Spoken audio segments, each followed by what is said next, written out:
Perspective Podcast.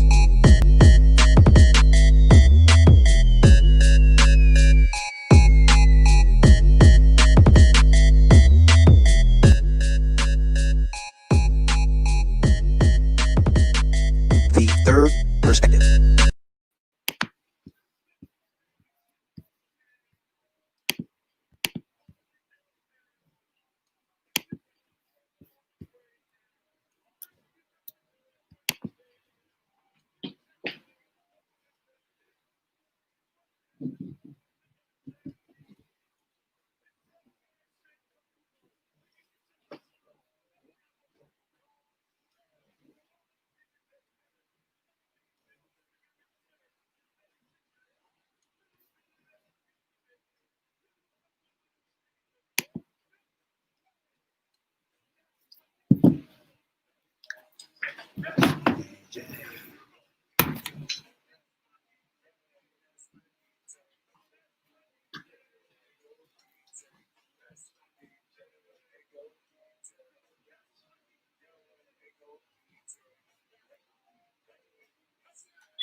It's your headphone.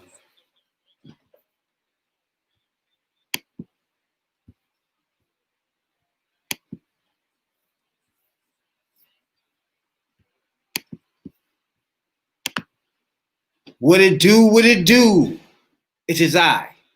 You tuned in to the number one podcast in the DMV.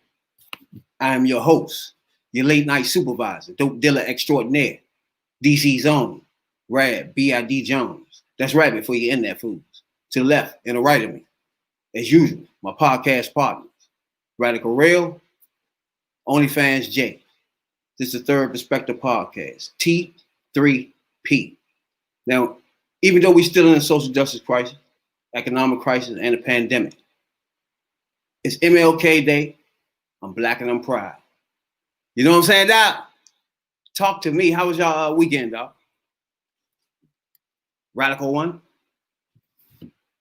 How was y'all weekend? What's going on, man? I thought, yeah. So, yeah, that happened this weekend, you know what I'm saying? Little man made it to the world, you know. On Martin Luther King birthday, official birthday. You know, Radical One had a Radical One. The Radical One. Outside of that, yeah. Just chilling, you know. Wait. Let's back that up, though. The Radical One had a Radical One. Talk to us, dog. Was boy, girl? Oh, boy. Oh, man. That's what's up, Slim. Need y'all prayers, you know what I'm saying? He's still in the NICU, but, you know, he's a fighter. My man, that's what I'm talking about. Don't worry about that, though. My niece was in one when she was born, too. Congratulations to my man. Got a little young in there, a mini me, a mini Radical Rail. You know? Congrats on that. You know what I'm saying, Doc? Then you got 18 years. You know what I'm saying? 18 years. You're going to like it, though. You know what I'm saying? You got a young little boy, that's what's up, man. You know what I'm saying? Then you're going to start understanding some of the shit I was saying. You know what I'm saying? OnlyFans. You know? You're going to understand what I'm talking about with the Trump and all that shit. You're going to get it now when you start getting, when you get about two, you're like, damn, Rad was right. You know what I'm saying, Doc? What you think, OnlyFans? What you doing this weekend? What's up with you, Doc? Man, all I did was work all this weekend. I ain't do shit else. I don't know if I can say that's a good or bad thing because it's a pandemic. You working? You acting like that's a problem, though, Slim. I don't know. The problem out here because they don't get paid this fair wage. No. But there's a lot of people out here ain't working at all, man. My man, they live better than my man. complaining about working. Man. That's a flip. You know what I'm saying, Doc? Tell them what you paying, Jay. They always getting that $650 a week. You know? I ain't complaining. They need to throw some hazard in there. Yeah, there you go. Some hazard paid out. Yeah, we need that back hazard pay. Back hazard They pay owe you up. some. They owe you some back shit. You know what I'm saying? That extras. You know, it's bad enough we started off working for free. Shit. Hey, what Biden say? Help is on the way. Y'all trust that? Hey, come on, man. Y'all essential workers. They gonna give y'all something. Stop that shit. I'm gonna be honest with you. I don't know if I believe shit till shit happens. Hey, trust me, I'm holding everybody's feet to the fire. You know what I'm saying? Happy birthday, MLK. You know what I'm saying, Doc? We got the first black woman about to be inaugurated Wednesday. Vice president. We haven't heard Ice Cube. We haven't heard Lil Wayne. We haven't heard 50 Cent. None of these fools congratulate her, dog. Is that am I missing something? Did I miss the tweet? Mm-hmm. I missed the tweet. Yeah, you missed the tweet though. I don't think I missed that tweet. I missed that tweet? OnlyFans? No, I don't know. Mr. Pro Black Ice Cube.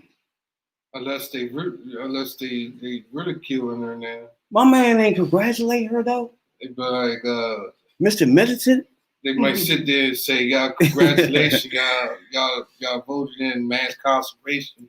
Some shit, stupid shit. I be tweeting Cube, man. I'm glad he ain't blocked me yet. You know what I'm saying, Doc?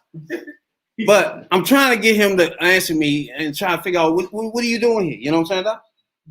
Can you just congratulate her? Forget all the other shit. You know what I'm saying? The Trump, whatever you fuck you was doing. You know what I'm saying? Let's get to her. She's the first black vice president. How about that one? You know what I'm saying, Doc?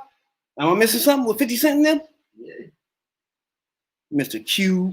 Hey, today, I appreciate everybody from Canada, Australia, everybody that download our podcast on Google Podcasts, Apple Podcasts, and Spotify. We appreciate it a whole lot. You know what I'm saying?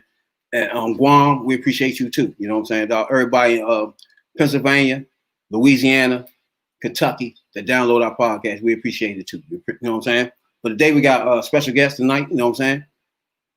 We got a DC artist. You know what I'm saying, dog? Visual artist. You know?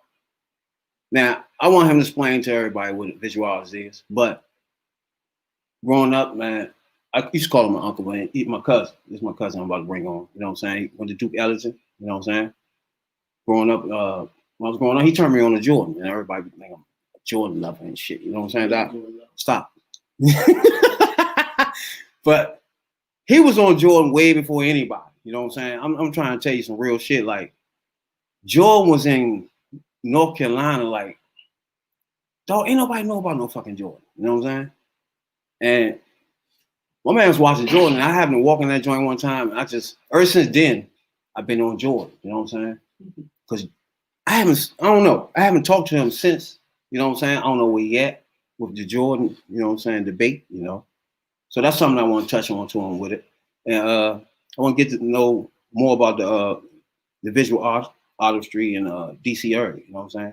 So we're going to bring him on right now. You know what I'm saying, Doc? Hold up. Make sure I got my stuff together. You know what I'm saying, Doc? You know? Yeah, I'm gonna bring him on there.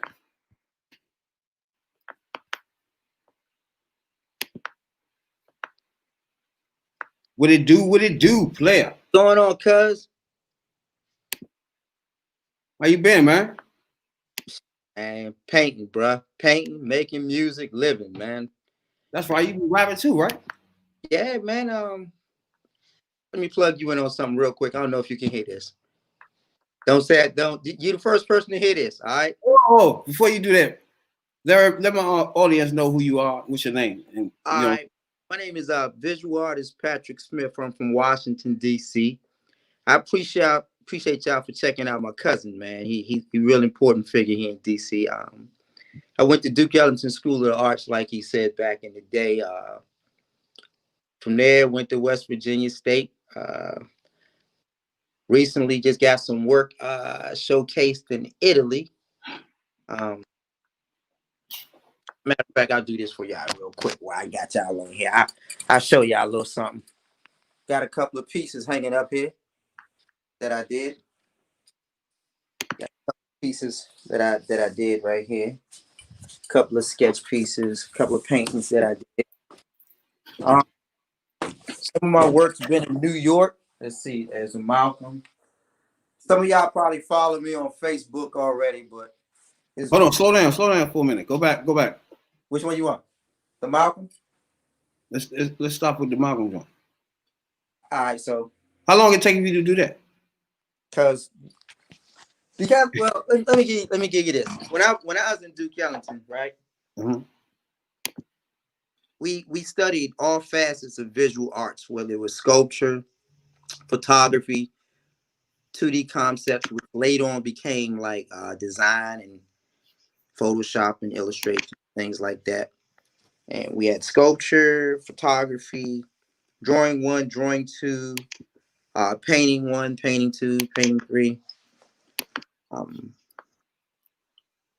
just growing up in the DMV area, man, it was a blessing to like attend art school because it took my mind off of my surroundings, what was basically going on in that era, which was like in the 80s, Reaganomics, and I want to touch on that too.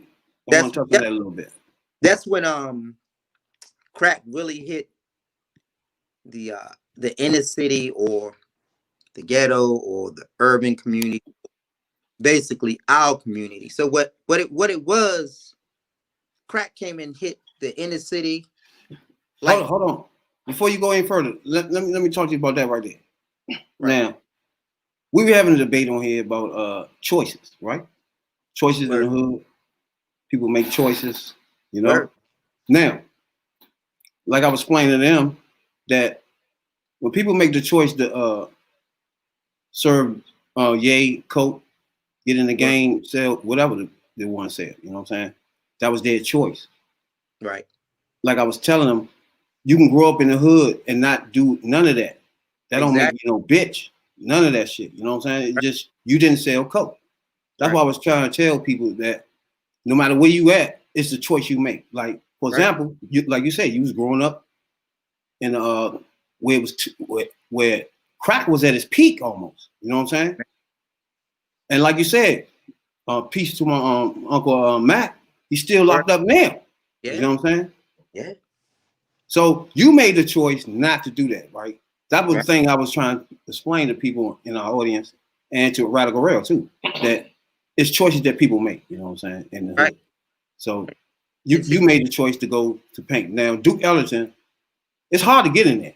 So that ain't nothing easy there. You know what I'm saying, Doc? I put it to you this way. Your grandma, Miss Juanita, and my grandma, Betty Hunter. Love them both. They noticed that at an early age I could draw. So, like you was mentioning about the Jordan thing, you remember my thing was basketball. So all I did was play ball and watch ball, but I could draw. So I had a choice to make whether I was going to pursue basketball or I was going to do the art thing. And grandma and your grandmother, Miss Juanita, told me straight up, if you break your leg, what do you have to fall back on? See, because at that time, either you were a ball player or a drug dealer. Selling coke. Right? Selling coke. Exactly. My thing was I could play ball and I could draw. It's just that Miss Juanita and my grandma said, pursue the art. So I put my focus into art, which kept my mind off of, all right, this brother here making 2, 3, 4,000. That brother making 2, 3, 4,000. So while I was in art school and everybody else was selling coke, slinging yayo, moving keys, whatever, this, that, or the other, I was in art school, but I still played ball. Exactly. See, your mom kind of like, she knew my dad.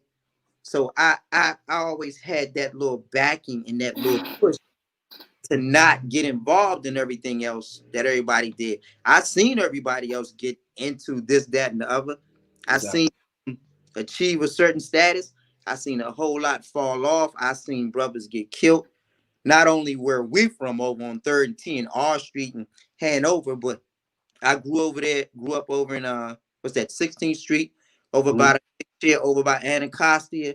And then when I moved to Philly, it was a whole totally different environment. The brothers in Philly were straight up. We were ruthless in Washington. Up in Philly, they was just gone, bruh. But I stayed on my art, later on moved on to my music, but I always stayed with my art. So as I got older and I came out of school and my art started to progress, I knew that's where and what I wanted to be. So I had to, like you say, make that choice and become focused from the soul and not just from the mind and the heart. Because see, your mind and your heart will get you in trouble. Your mind and your heart will lead you astray.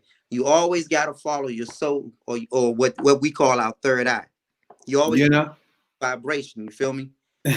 Gotta follow that vibration.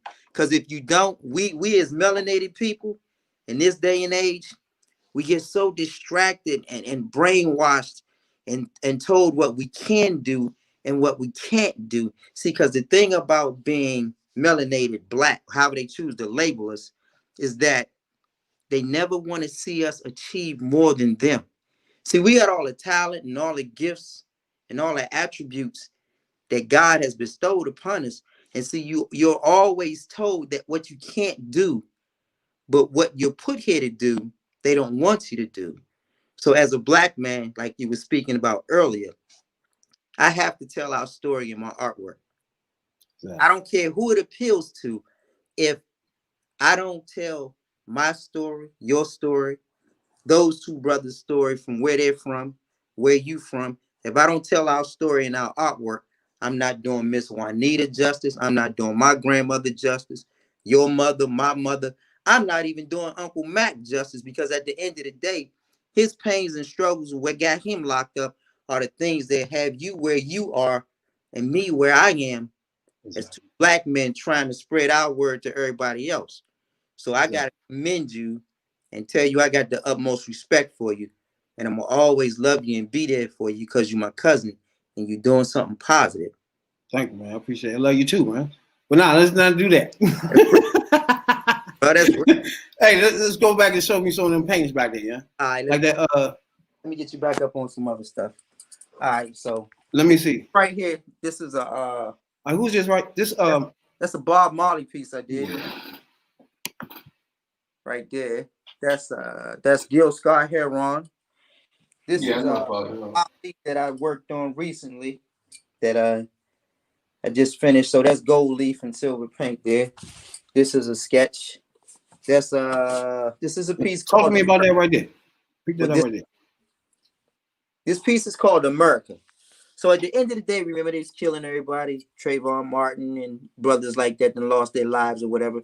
For a minute, they feared everybody that wore a hood. See what I'm saying? So at the end of the day, down here where you see the watermelon is, they thought that's what we were, young thugs, and all we spoke was watermelon language or ghetto or ebonics or slang, or we were all ratchet or whatever. You know what I mean? That's how they try to condemn us, and they did that with the music also. This piece right here is called Brothers is Going to Work It Out. This is a tribute to the Black Panthers. These are brothers that truly came in the neighborhood and they got the thing wick and all that going on for everybody up in Cali and Yeah, I remember that. the place. So let's see what else we got. We got Brother Malcolm X, El Haj Shabazz right here. You know what I mean? One of my favorite subjects to paint. We got this piece right here I actually like is where you got the background too. The way yeah. it blends in, yeah. Yeah, I had to work on that for a minute. But we got the sister up here for the Latin sisters. We got Selena. That's colored pencil. This right here is called gouache. It's a thicker acrylic. We got the young Ali with the shearling on up here. Uh, we got a Picasso piece up here that I did. That's a portrait of Picasso. This piece right here is called The Brothers in Blue. We got a portrait that I did of a little baby. We got another sketch. This is a commission piece I got to do. So that's just a sketch. We got another piece that I got to do right there. That's a sketch. We got Sister Ether over here in the corner. You see, she got all the soul and stuff flowing through it. Mm-hmm. We got this piece right here called Ghetto of the Mind. See how she's chained in the mind and binded in the mind and binded by her hands. So that Let me get a close up of that. there you go.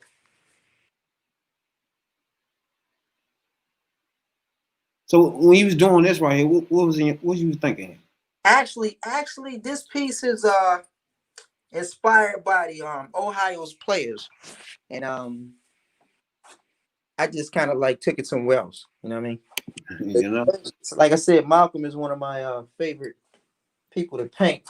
So let's get some more light up in here. All right, there we go. So now this is the sketch that I did of Malcolm. This is another piece that's gonna be like about 30 by 40. So that's that. We got this piece right here called Looking Out from the Motherland that I did. We got my man right here, Dick Gregory, over here. And now, so my now when you say you want to speak, I understand what you're saying. That when you say you want to speak through your painting, yeah, you got to, bro. what's that? Whatever your see art. When you say art or whatever, art covers a full gambit, whether it be music, dance, acting, comedy, or whatever. You gotta let your soul speak through whatever your medium is. So if you popping and locking and all this stuff that we used to do back in the day, all of that, They you got doing it again. that. You know what I mean? If you rhyme, if you make beats, you gotta let your soul speak. Most definitely. That's what I be trying to tell people while rapping. Matter of fact, let's switch to rapping. Matter of fact, because I ain't know you doing But ain't rapping at all. You know what I'm saying? Or making beats and shit. because You know, look, I was doing that thing for a minute. back in when I lived in Philly, Okay. I had an opportunity to get signed to Rough House Records when it was in Philly. And that time they had the Fugees. And me and my buddy, as close as you and I stand, and me and my buddy was sitting at the table with this lady, Rose Mann, who used to be A&R. They was gonna sign us, but they signed a guy, what was his name? Joe Forte, who was a part of the refugee camp All Stars.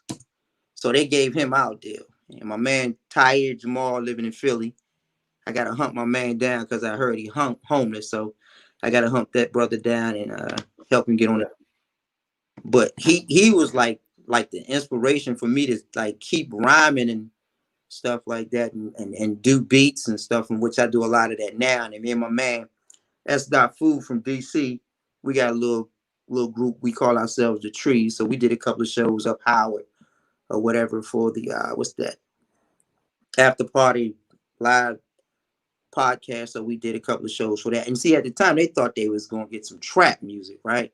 But Mm-hmm. we had to hit them with some real hip hop. You know what I mean? I'm You know? talking true school. We had to hit them with some true school hip hop. And see, the thing about being, I'm gonna break it down to you like this. The thing about being a rapper, an MC, and a lyricist is different. Anybody can rap, right? Uh-oh.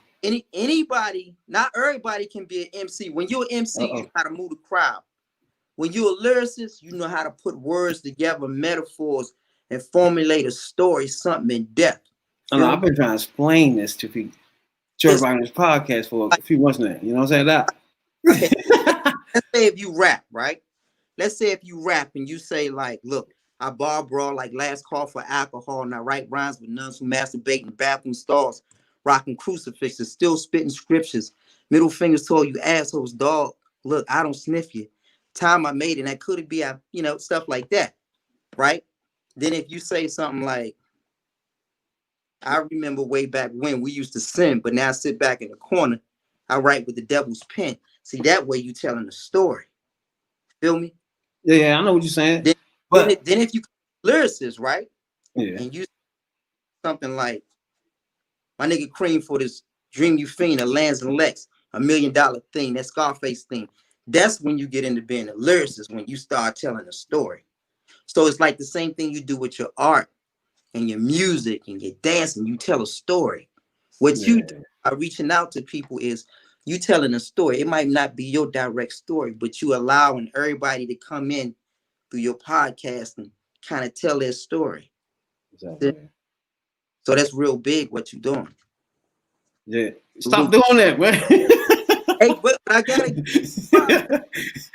you think about it. You think about it, man. I remember you when you was man, you know what I mean? I want to get back to that. Matter of fact, Jordan, right? Word.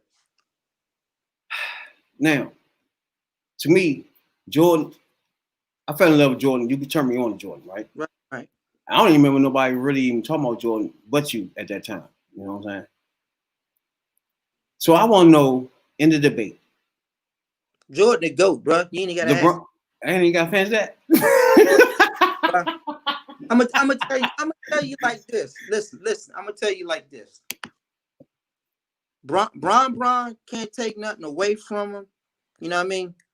But for what me coming up watching Jordan at North Carolina, and then when he was in the NBA, Jordan is a whole total different animal. Bron is good. Sometimes Bron will defer to other teammates to make the shot. See, he always needed a Kyrie Irving, Anthony Davis, or somebody else that hit the big shot. Just recently, he kind of got that killer instinct. With Jordan was like, look, if I got you down by 10, you're gonna be down by 20. Feel me? Jordan like Kobe was good, all right, but Kobe wasn't Jordan. It ain't gonna be no more Jordans. Period. Yeah, it's good. It's no debating. And I'm telling you, oh, that's right. I think my man right here say, no debate. Put it to you this way: you put LeBron at 25 up against Jordan at 25. Oh no, it wouldn't be if you put Jordan. Get that.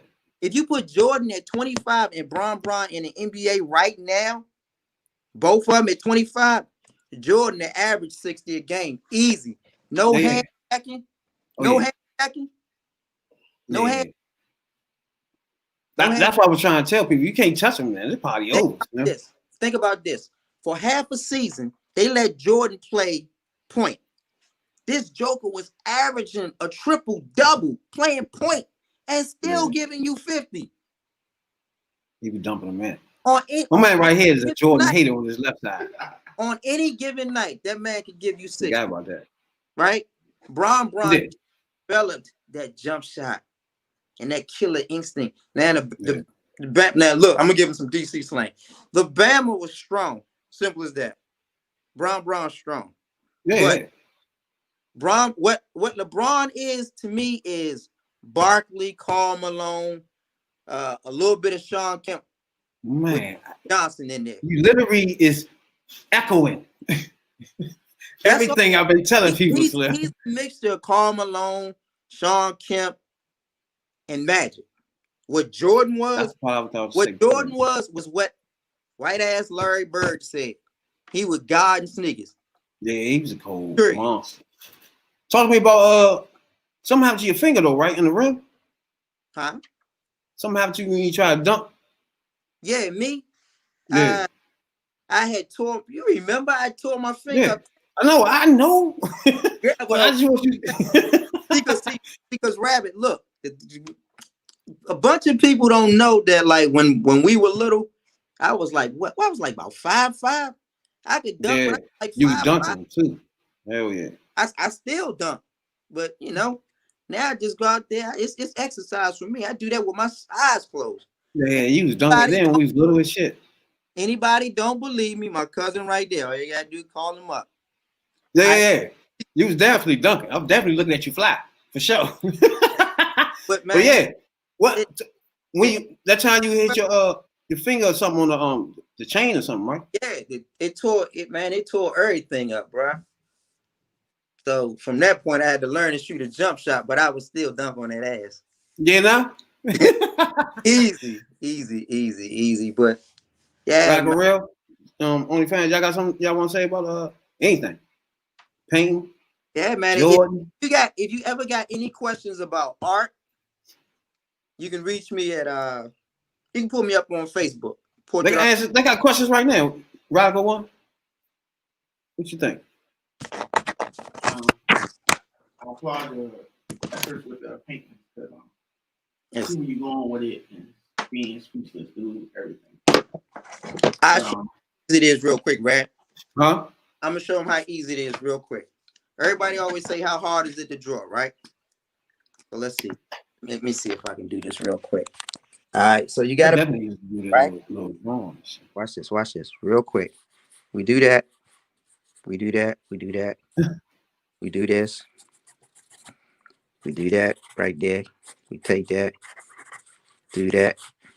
We do this here. We do that.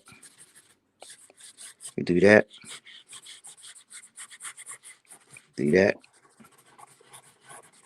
Do that right there. Do that. It's never as hard as people think it is.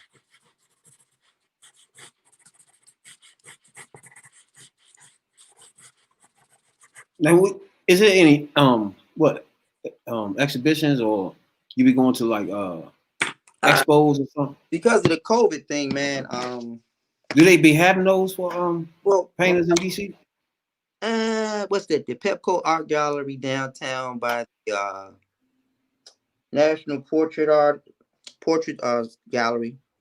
Had a show down there a while back, but just recently, over in Italy, in Venice, they selected 60 artists from around the world to exhibit artwork, and I was the only artist from the United States to be selected to exhibit his work there.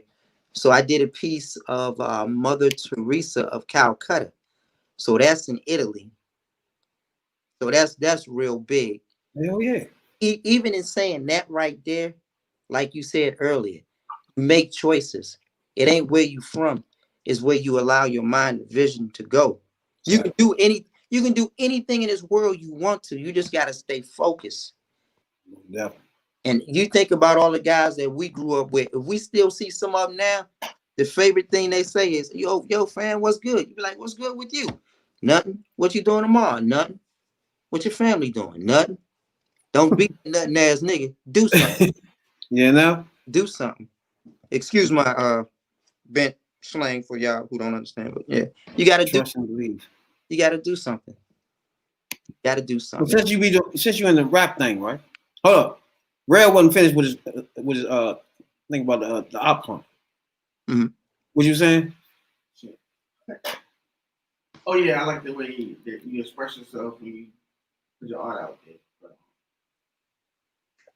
sidebar, you know what I'm saying? I'm a comic book guy. Which one you think was better, the Batman comics or the Superman comics? Man, I ain't even gonna lie to you, brother. I'm a Marvel fan, man. Try to tell him, yeah. Hey, Didn't I tell him? back in the day, bro, I was on Luke Cage, Captain Marvel, Iron Man, what's that? Power Man, Iron Fist, Shang-Chi, the Inhumans, Fantastic Four. Hold Man, on, wait. He don't know about the Inhumans. nah, they You don't know know. about that? They don't know about all that, man. Yeah. I was reading the Beyonder, the Marvel What If. Man, DC Comics was cool, but then some of the characters seem kind of corny to me, man. When you start having Jokers like Two-Face, this, that, and the other. Now, the rumor is the guy that started Marvel, Stanley, created Professor X and Magneto as mirror reflections of Martin Luther King and Malcolm X. Not too many people know that. So Professor X was supposed to be Martin Luther King, and Magneto was supposed to be Malcolm X. Not too many people know that. Google that, search that. That's what's up. Yeah. Yeah. So, but it's like as far as the DC comics go, it's like they kind of like mirror Marvel comics or vice versa. So you got Superman, right? But in Marvel comics, you got this character called Hyperion. They got the same abilities. Oh, I know. Well, I know what you're talking about. So you think about this. You You got said Hyperion? right. You got Who you say? huh? You got Batman and you got Black Panther, right? So you got Cyborg on the DC comics. You got Iron Man and Marvel, right? So you just every now and then they do a mashup or a team up. So you got the Hulk, which is supposed to be the strongest of them all, going up against Superman. Basically, Superman, if for lack of a better word, is almost a god. Yeah. So when they fought, it's kind of like a standstill because you know, as the angrier the Hulk gets, the stronger he gets. The stronger he gets. Right. So But Yeah, me. I'm a Marvel fan. I'm sorry. Like I enjoy the little DC movies, Justice League, and all that other stuff. But like, not too. Okay, if you really want to go back on it, not too many people know that back in the day, Batman used to carry 2 nines and stuff on his side. 2 what? Batman used to carry what we call gats, guns. Batman used to carry 2 guns on his side. He had to because he can get his ass whipped by Superman. Nah, but like Batman started off as a detective comic, right? The Dark Knight was a detective comic. Go back and a lot of y'all can go back and research that. Batman used to carry guns on his side, but you know, I mean, he alright, he alright, but when I just don't think none of them can do anything with the Marvel comics. You know what I mean? Like really, it's like woman fight She-Hulk. All right. Out of all the superheroes, right? We had this debate.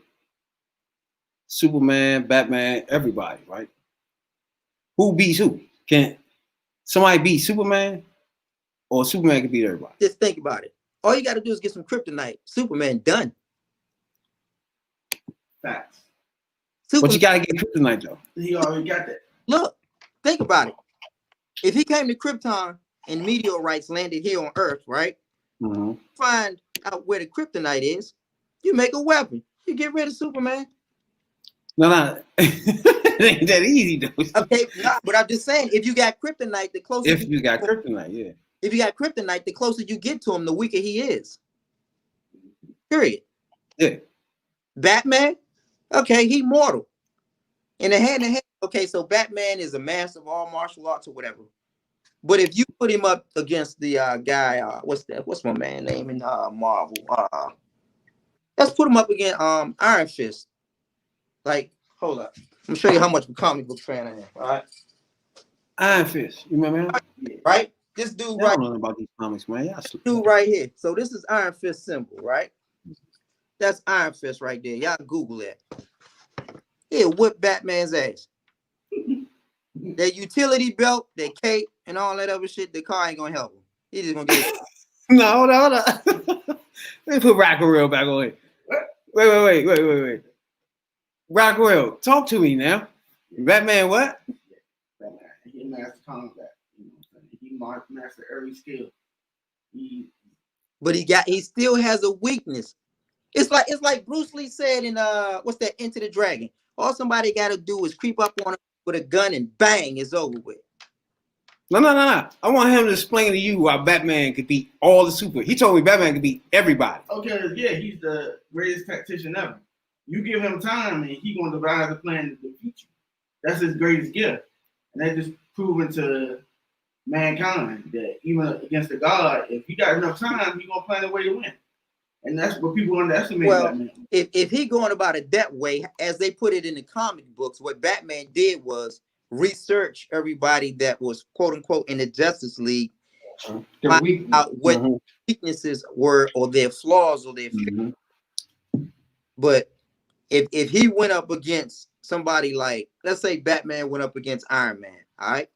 Iron Man just as good as a tactician as Batman is, because Iron Man out a fail-safe plan for everybody that was in the Avengers, how to get rid of them in case shit got out of hand. So thus in the Marvel universe, they have quote unquote what's called the Illuminati. So these are all the greatest, the strongest heroes: Iron Man, Doctor Strange, Submariner, and Black Panther. And they figure out, okay, well, if everybody get out of hand, how do we get rid of them? So in the DC comics, you got Batman, you got Superman, you got Wonder Woman, and Cyborg, and Aquaman. Okay, you keep Aquaman out of water for a little while, his ass is done. Yes. All right. Now, and if you want to go back and forth, then I think he could beat Batman though. And fight Submariner. It ain't gonna be no match. Submariner is basically an inhuman, in which they just kind of like mirror each other. But Batman's smart, you know what I mean? He didn't figure out this, that, and the other, but you gotta look at it. How long his ass been trying to beat the Joker? That's exactly what I told him. You gotta the man don't kill. telling jokes, whipping your ass. I told him the same shit. He is about justice, dog. That's why I fuck with him. He ain't about them dealing out punishment and being judge, jury, and All right, that executioner. word. Okay, let's ride with the word you just said. Punishment. Put Batman up against the Punisher. Two different ideologies. Oh, That's completely different. same tactician, same skill level. Just that the Punisher is willing to go beyond that point that Batman won't go beyond. I understand that. See, Batman won't kill a Joker. The Yeah, he won't kill him. Exactly. So you thinking that because he have a moral code, because he saw death in front of him when he was a child, he don't want to wish that on nobody else. But But see, he also ain't gonna let you get away with thinking you can do what the fuck you want to do. but And see, he don't care if you're a god, regular person. you can't have moral code. Think about it. If think about it. Okay, let's do this like this. If you're a great basketball player in the hood, and I'm a great basketball player in the hood, if you step outside the hood and you meet somebody that got the same skill set that you have, are you still gonna be that superhero when you go up against somebody else, or will you be like the Punisher and be totally ruthless like Michael Jordan was and be an absolute killer? Batman cannot be an absolute killer. The Punisher is an absolute killer. That right there is a weakness that Rail is not recognizing about Batman. The weakness is that right there. He has. He don't get it. What you think, Jay? He neutralized. He don't kill. But see, he has a moral code. He will allow the villain to escape and come back and keep being his nemesis. The Punisher ain't having that. You saw when Superman didn't do that and was killing everybody, it changed him. He wasn't the same Superman no more. He was on that crazy shit. Remember he killed Lex Luthor. When Lex Luthor was the president. Oh yeah. Once he went down that path, he killed all of them. He was the bottom line, the Joker. He was just fucking niggas up with his eyes. And Batman knew that was the wrong thing to do. Matter of fact, they got several games behind that shit. It's called the Injustice. Batman did. He had to be the moral behind everything. Because when you got power, he got to keep it in check. And that's what his whole thing is. He always accepts the equation right. He don't pass the judgment. He believes in the system, undoubtedly. Like my man Rabbit here does. You know? That's gonna be his. What you think, Jay? I've seen I played the Injustice, and yeah, Superman took that shit out of proportion, and they turned it to something else. And Batman didn't like it, so now Batman have to kick his ass. But that is a weakness of Batman, that he won't kill nobody. Because if they come back, they're gonna. Yeah, you got that problem for the rest of your life. Yeah, you're gonna keep coming back at your ass. So you don't believe in rehabilitation then? That's what y'all telling me. Oh my God. So a person that fucked up one time, that's it. You don't get another chance to change your life. You're gonna rehabilitate Hey, how you know? the Joker? Yeah, someone can be rehabilitated. Nah, you ain't be able to rehabilitate the Joker. How you know that, dog? That's what I'm saying. You pass the judgment when it's not for you to pass judgment. Or the Riddler. I mean, you could. What's wrong with you? He could try that. He could try that. But then if we get to a certain point where you gotta kill that motherfucker, like I'm tired of your ass. Yeah, like, too easy. That's taking an easy road out. Like the Scarecrow. The Scarecrow is probably the worst. He said the Scarecrow.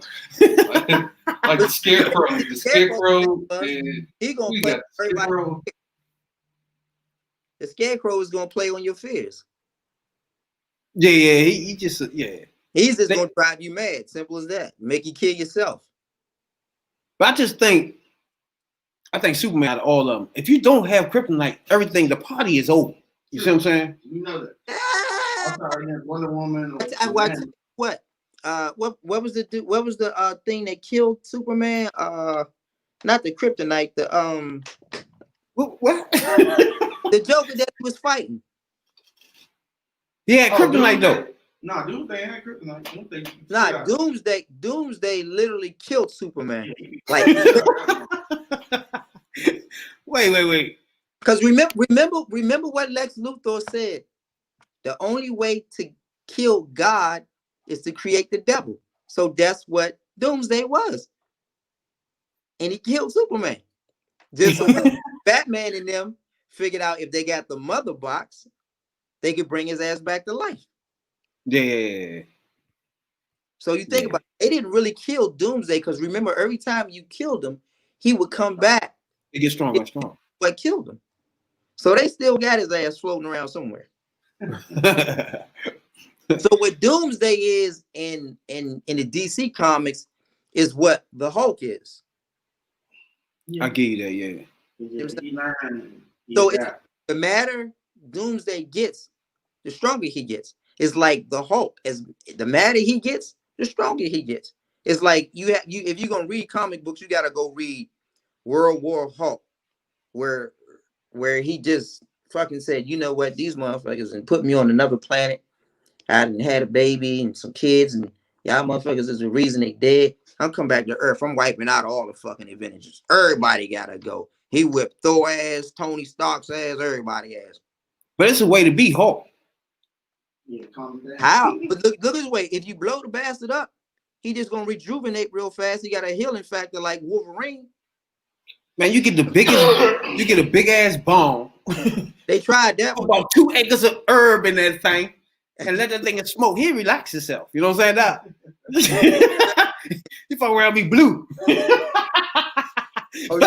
You nowhere near green and shit. You know what I'm saying? Now, what's wrong, Jay? He's gonna beat the shit out of him. Who? Out of Hulk. On the movie. Oh Thanos? yeah. Thanos? Thanos beat He the shit out of him. did get into him. Real And good. how he beat him was he lowered his spirit and he became a bitch.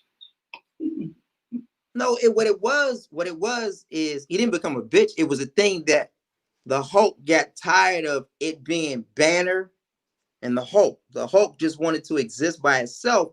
So if Banner got mad, the Hulk was like, you know what, fuck you, I ain't coming out. I'm tired of saving your ass. I'm gonna stay here inside your mind. So then they had to figure out how to coexist. That's where Professor Hulk came into play, where he wasn't filled with all that rage when he's just like the Hulk, but he still had his strength, but he had Banner's smarts. Yeah. So later on in the comic books, he became Mr. Sinister, where he was just the Hulk with Banner's brain, and he's just able to go around and do whatever the fuck he wants. I think personally, yeah. There's just no way out of all the motherfuckers. You know me, Superman is the man. You know what I'm saying now? Hey, cuz I appreciate you, man. Stop past the podcast. I want you to stay a little bit, man. We got a segment that we do, right? Since you rap a little bit, we critique rappers in the basement and freestyle, right? Let me find a beat or something for y'all.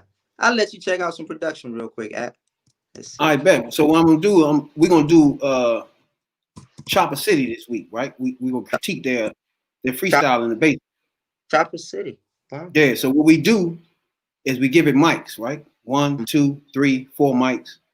And each person when they rap, and you critique them, give them your mics. You know what I'm saying, Doc? So this is something we do every week. Word. So this week we're gonna do Chopper City.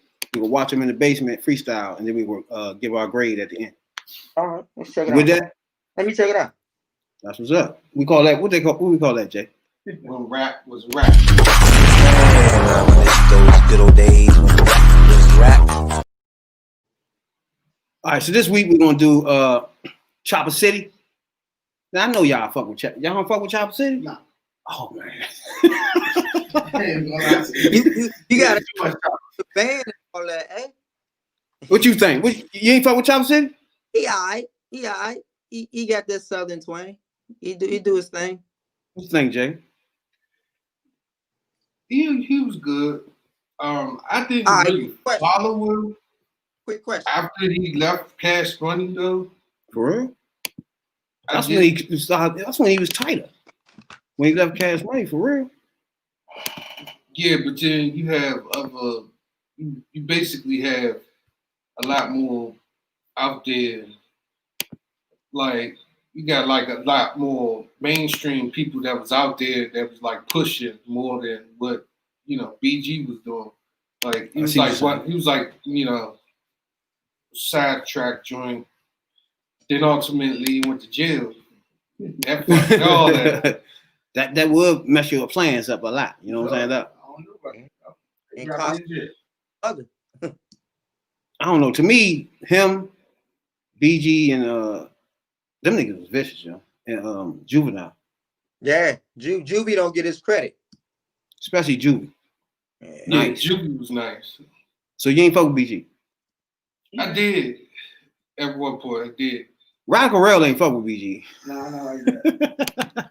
I did at one point, but then, like I said, you get sidetracked with other people. That's like Benny Siegel and them, The Rock. Oh yeah. Jay-Z came out and was like, y'all better go and get y'all shit together because there's a guy named 50 Cent, he coming. And once he's out there, he going to punish the game. So, people start enjoying the money a little bit more. And, they get sidetracked. And then next thing you know, you faded away. So this week, Chopper City, Basement, Tigger. Oh, Got my man, huh? Tigger. Yeah, hey, what you think about Tigger before we go any further? What you think about Tigger? He can freestyle. With him. y'all might want to research that man and pull up some stuff where he this man was voguing and that was Hey, hold up. Before you go any further, man, I give him big credit for the show. Put it like this, for him doing what he doing in hip hop, and he one of the top freestylers out there. As far as what I can see, I ain't seen yet. I don't know. You know what I'm saying? Yeah. But this Chopper City, he gonna be in the basement with him. You know what I'm saying? Get ready for the Chopper City, boy. I'm gonna cut them loose on you. Go. Now look. You already know. Check it. Look. I tell them. Since the Hot Boys broke up, New Orleans been hurting. New Orleans never was hurting. We was behind the curtain. See, murder caught him a charge. Mystical got locked up, and Soldier Slim was burning up before he got popped up. Jizzle doing this solo thing. Wayne and Juvie too. UTP had him know you clapped and stung him with something new. Turk caught him a charge. Wish the world could have heard Mac. Them Chopper City boys hungry, waiting to piggyback. Oh, look out. What's up, nigga? What's up? Yeah. You already know East Beach, Clutch Glare, you know what I'm saying? One shot, one kill. Look. I'm from New Orleans where snatching jewelry, killing that puberty. Used to be new to be nice, usually 2 or 3, ain't no unity. My community soon to be ruined. I refuse to be another number. Deceased family, you and me. Struggling got me rapping with a passion, but it's hard work. Many nights I cry, I want to die, but I put God first. Can't be shy of 365, gotta survive. 9 to 5, I despise, cause my pride ain't gonna revive, nigga. Yeah, I'll be a nigga. Believe that, homie. It is what it is. It is what it is. Y'all ready? It's already, you heard me? You see me on Rap City, you heard VL the truth. You talk about me on wax, I catch outside of the booth. Ron Berg managing me, big homie holding me down. See how many left standing, I let off a couple of these rounds. I'm the one bring that raw gutter, that uncut anybody using Slim. I'm here to clean it up, I'm the hardest thing you hear. Coming out the N.O. Anybody ever doubt me? Put 2 in your can, folks. Y'all ain't had this shit in a long time. A real cat with street credit that don't lie. All my fans at home, homie, pay attention. You keep rocking with Chris Brown, I keep the streets listening. Come on. Chopper City in the building. Chopper City, y'all know what it is. Yo, this your boy Brick City's finest. Doing it with Chopper City. I ain't even know he's gonna spit like that, but it's all good. We about to go to the next joint. It's your boy Lil Scrappy. Get your bitch ass out of here, E40 in this. Oh yeah. At least try to rap, motherfucker. What's wrong with you? Oh, that's Mad Links. Yeah, get on and run his motherfucking mouth. Fuck out of here. Green, where's Tigger? Fuck wrong with you? Oh, 1 and 6 and pump. This nigga come on in and want to say, Yeah. I ain't gonna say nothing. Yeah. I know you ain't, nigga, because you can't rap. Yeah, he went on 106 Fuck Park wrong at with that time. Who? Tigger. Tigger. That was the worst decision he ever made in life, to go to fucking 6 and Park. Yeah, that was the worst. Yeah, Yeah. That was the dumbest thing he ever did. The basement was live. Basement was alive at times. That was the shit. When he had upper echelon MCs on there, it made him step up his game. You know. Oh yeah, he was nice when the freestyle though. Yeah, he had to step it up a little bit. So we're gonna go around the table. We're gonna start with you, matter of fact. We give it Mike, Sean. We don't know who was that rapping though. You know who was that rapping? No, none of them cats. I don't know none of them cats. And then BG, the person that we knew did know, he ain't even say nothing. But I'm gonna tell you what it was. The joke, they were so high they didn't know what to say. Hey, They did look like they was fried though. off that lean. They was done, bro. They wasn't fried. They was done. They was Cheech and Chonged out. Jay, what you give him, man? The first guy, I'm gonna give him a 3 only because he pointed out some shit that I forgot about. What? He said Miss Cool was in jail. He said Soldier Jim. Oh yeah. He said Soldier Slim was getting burnt before he got shot. Who else went to jail? Turk went to jail. Oh, he did say all that shit. Yeah, I was like, damn, they did go to jail. All the motherfuckers at the same time. You gave him a 3 3-quarter charge. Oh yeah. What I y'all remember New Orleans, think man. Yeah. about masters? Who? What y'all think about Wayne selling off everybody's masters? Oh, that's what you thinking?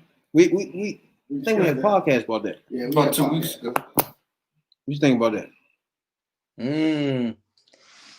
Right. It's like to me, if that man was facing some charges and the powers that be, quote unquote, their handlers say, look, you give up the masters, we put $100 million in your pocket, you shut your fucking face up and you ain't gotta do no time.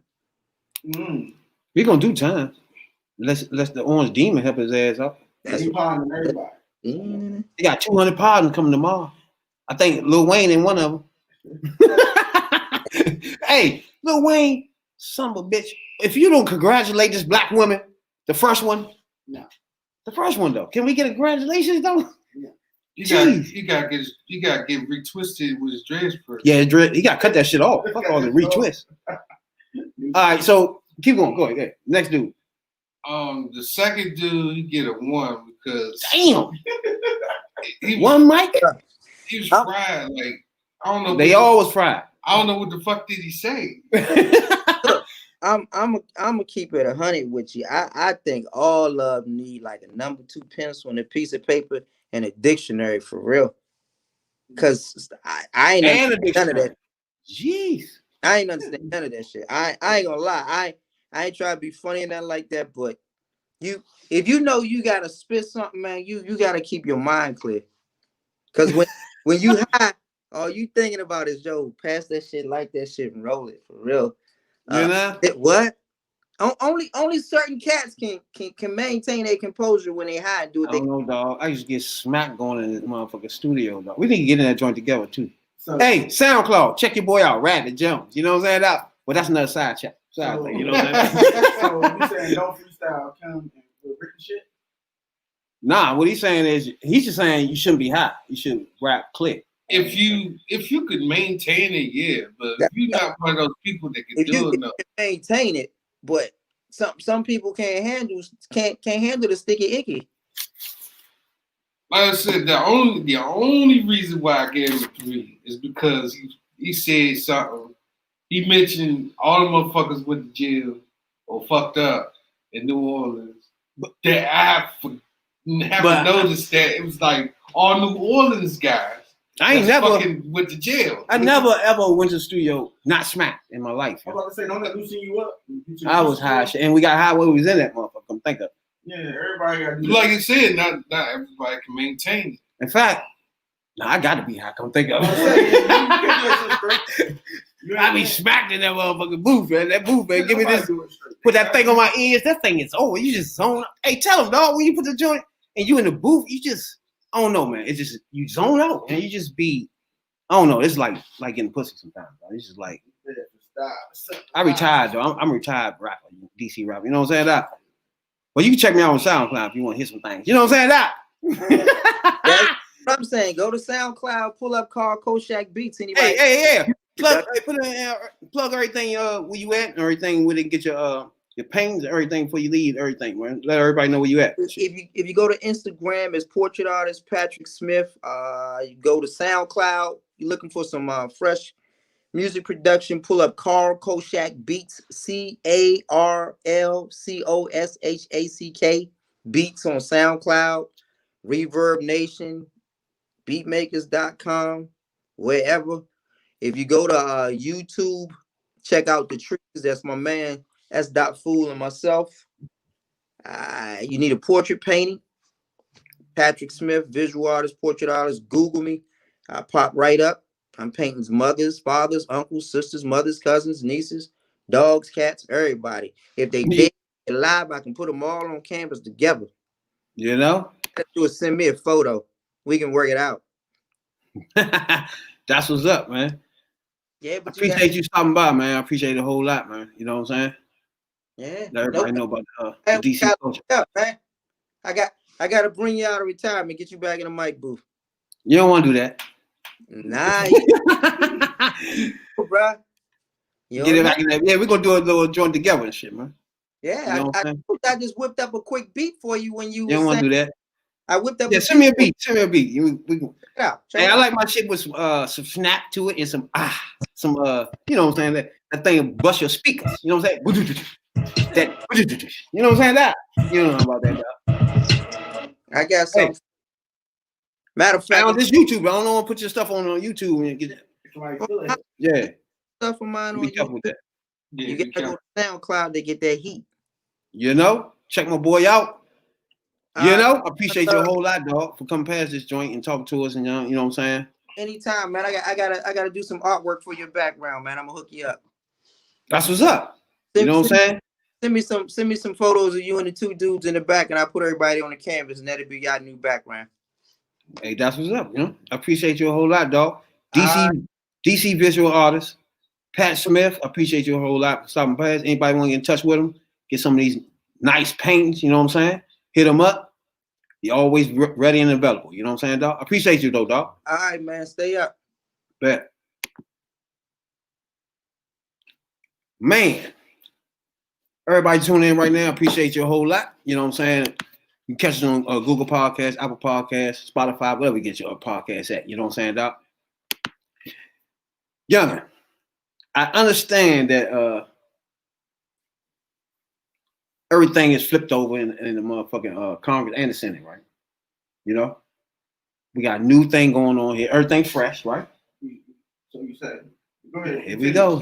See? I want you to see where you're going with this. Everything fresh, you know?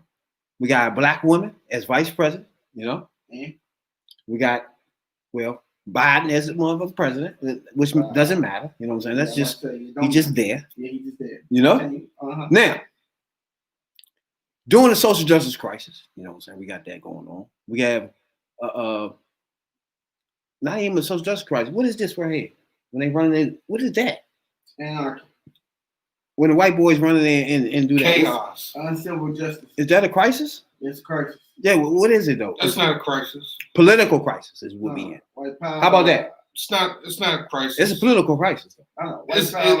It's white people's crisis, not our crisis. Because they ain't got nothing to do with it. But it's still a political crisis though, right? Because they went in there to look for the senator and the vice president, right? So that's a problem. But I think they was looking for Nancy Pelosi. Yeah, that's a problem. They was looking for Pence. Issue. And anybody that opposed Trump, basically. Yeah, that's not good. Not good at all. You know what I'm saying, Doc? Did you see the video? Oh, man. The side of it? Did you see the video? The other day, the one I sent. Did you? Nah. Did you see the video when the motherfucker was in that joint taking pictures of the documents and shit? Yeah. Shit. And then one of them got mad and was like, hold up, Ted Cruz ain't vote right. Y'all see that shit? Yeah. And man was like, oh, read that shit again. Oh. He's like, nah, he with us. What is, really? And y'all try to figure out how this happened. It didn't start with Trump. I'm trying to tell y'all. I'm not trying to tell you that. It was the motherfucking Tea Party when they was spitting on congressmen. Y'all remember that? When they was backing Trump up, basically. No, they spit on Congress when Obama was in office. Or doing the what was that? Don't tread on my whatever the fuck they were saying. Don't tread on me or something. That shit. Remember that? Because they had California flags there too. They were spitting on Congress as men. Then, you know what I'm saying?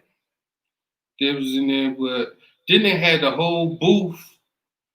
Not only that, they had the whole booth outside with the noose on. You ain't Not see good, that? not good enough. Nah, I'm trying to tell you the beginning of this shit. Even with McCain, MLK birthday, this fool held the birthday up.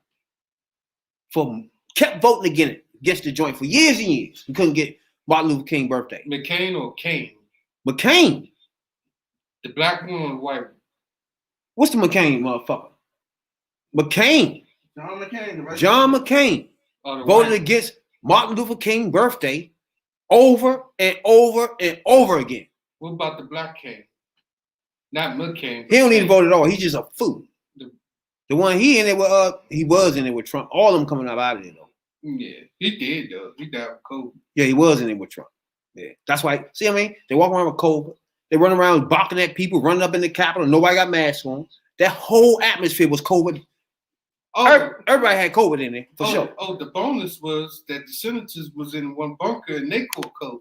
Now, there's no way you can't catch COVID when 15,000 people running there with no mask and they all got COVID. And, you know what I'm saying? And the bad thing What the fuck is about going it, on, real? the bad thing about it, the lady that was in the bunker, one of the senators or the representatives that was in the bunker, and was passing out masks, and them senators was like, "Nah, I'm not wearing one." Next thing you know, people start, your representatives start catching COVID. You're gonna catch COVID when 15,000 people out there, bitch. That whole atmosphere is COVID written, nigga.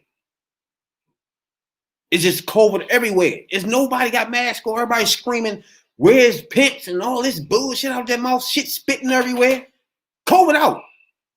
It's loose. That's why niggas wasn't down there anyway. You know what I'm saying? But loose, you talking about COVID? Shit, that whole thing was filled with COVID, real. I'm trying to tell you some real shit. That capital was red with COVID. Man, you best believe it. And motherfucking tobacco. Dog. And Marlboro Red 100. Man, I mean, they running through the drawers, man. Got his feet up on the desk. Yeah, They taking pictures of, I don't know what the hell they got now. They got pictures of documents and shit. It's just what? Then one dude was taking the podium out the motherfucking joint. You can't write this shit up. You can't make none of this shit up. You got one person in Texas. She a real estate agent. She asked this nigga to give him a party. Mm-hmm. Then over the weekend, they're gonna do blanket party. Then over the weekend, shit locked down. You got one dude on Friday get caught with 500 rounds of ammunition. Yeah, a lady that's impersonating the police. Yeah, another arrest. A guy who was fake like he was a jogger or something on Massachusetts Avenue or something. Oh yeah, they got all the ammo. And the person that had the 500 rounds, he was supposed to go in there and hide it in the bushes. What I need to know is what the fuck are y'all white people mad about? Can y'all help me? They need to help me, dog. What are they mad about? We the ones. They mad that they can't hang nobody. I'm confused on the anger of white people. I need somebody to come on my podcast. If you're watching right now on YouTube, Twitter, Twitch, Instagram, Facebook group, wherever you get this podcast at, YouTube, Spotify, Google Podcasts, and Apple Podcasts, wherever you get this podcast at. If you're a Trump voter, right? Not even a Trump voter. If you're a Trump lover, can we please talk? Can we please come on this podcast and have a conversation with the Third Perspective podcast? I just want to know where you're coming from. You know what I'm saying? Where you at? Can you talk to us as black people? You know what I'm saying? Radical Rail too. You want to talk to Radical Rail too? You know what I'm saying? Can we get anybody out there? You already know when this shit And I don't want to talk to nobody that's a half-ass, like, you know what I'm saying, might tweet some shit here and there talking about Trump shit. I want motherfuckers that the type of people that ran in the Capitol type people. You don't want them people. I want those lovers. So if you're watching Fox or wherever you get this trash at, please hit us up, Gmail us. We want to talk to you. You know what I'm saying? What do you think about that, Radical? You know, the country's built on hate. And you seen the identity of it, you know what I'm saying? It's the fact that it's Martin Luther King's birthday. He made a lot of good points. And you know that man was hated by 75% of all Americans hated Martin Luther King at the time of his death. Just think about that for a minute. 75% of all Americans hated Martin Luther King. A man was just trying to embedment for everybody, not just black Americans. But everybody, 75% of them hated him. You know, that 75%, you had a few of your brothers in there, which is sickening. You know what I'm saying?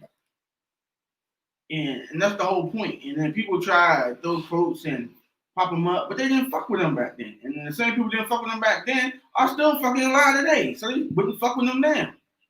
And yet they up there throwing praise and all that. It's fake shit.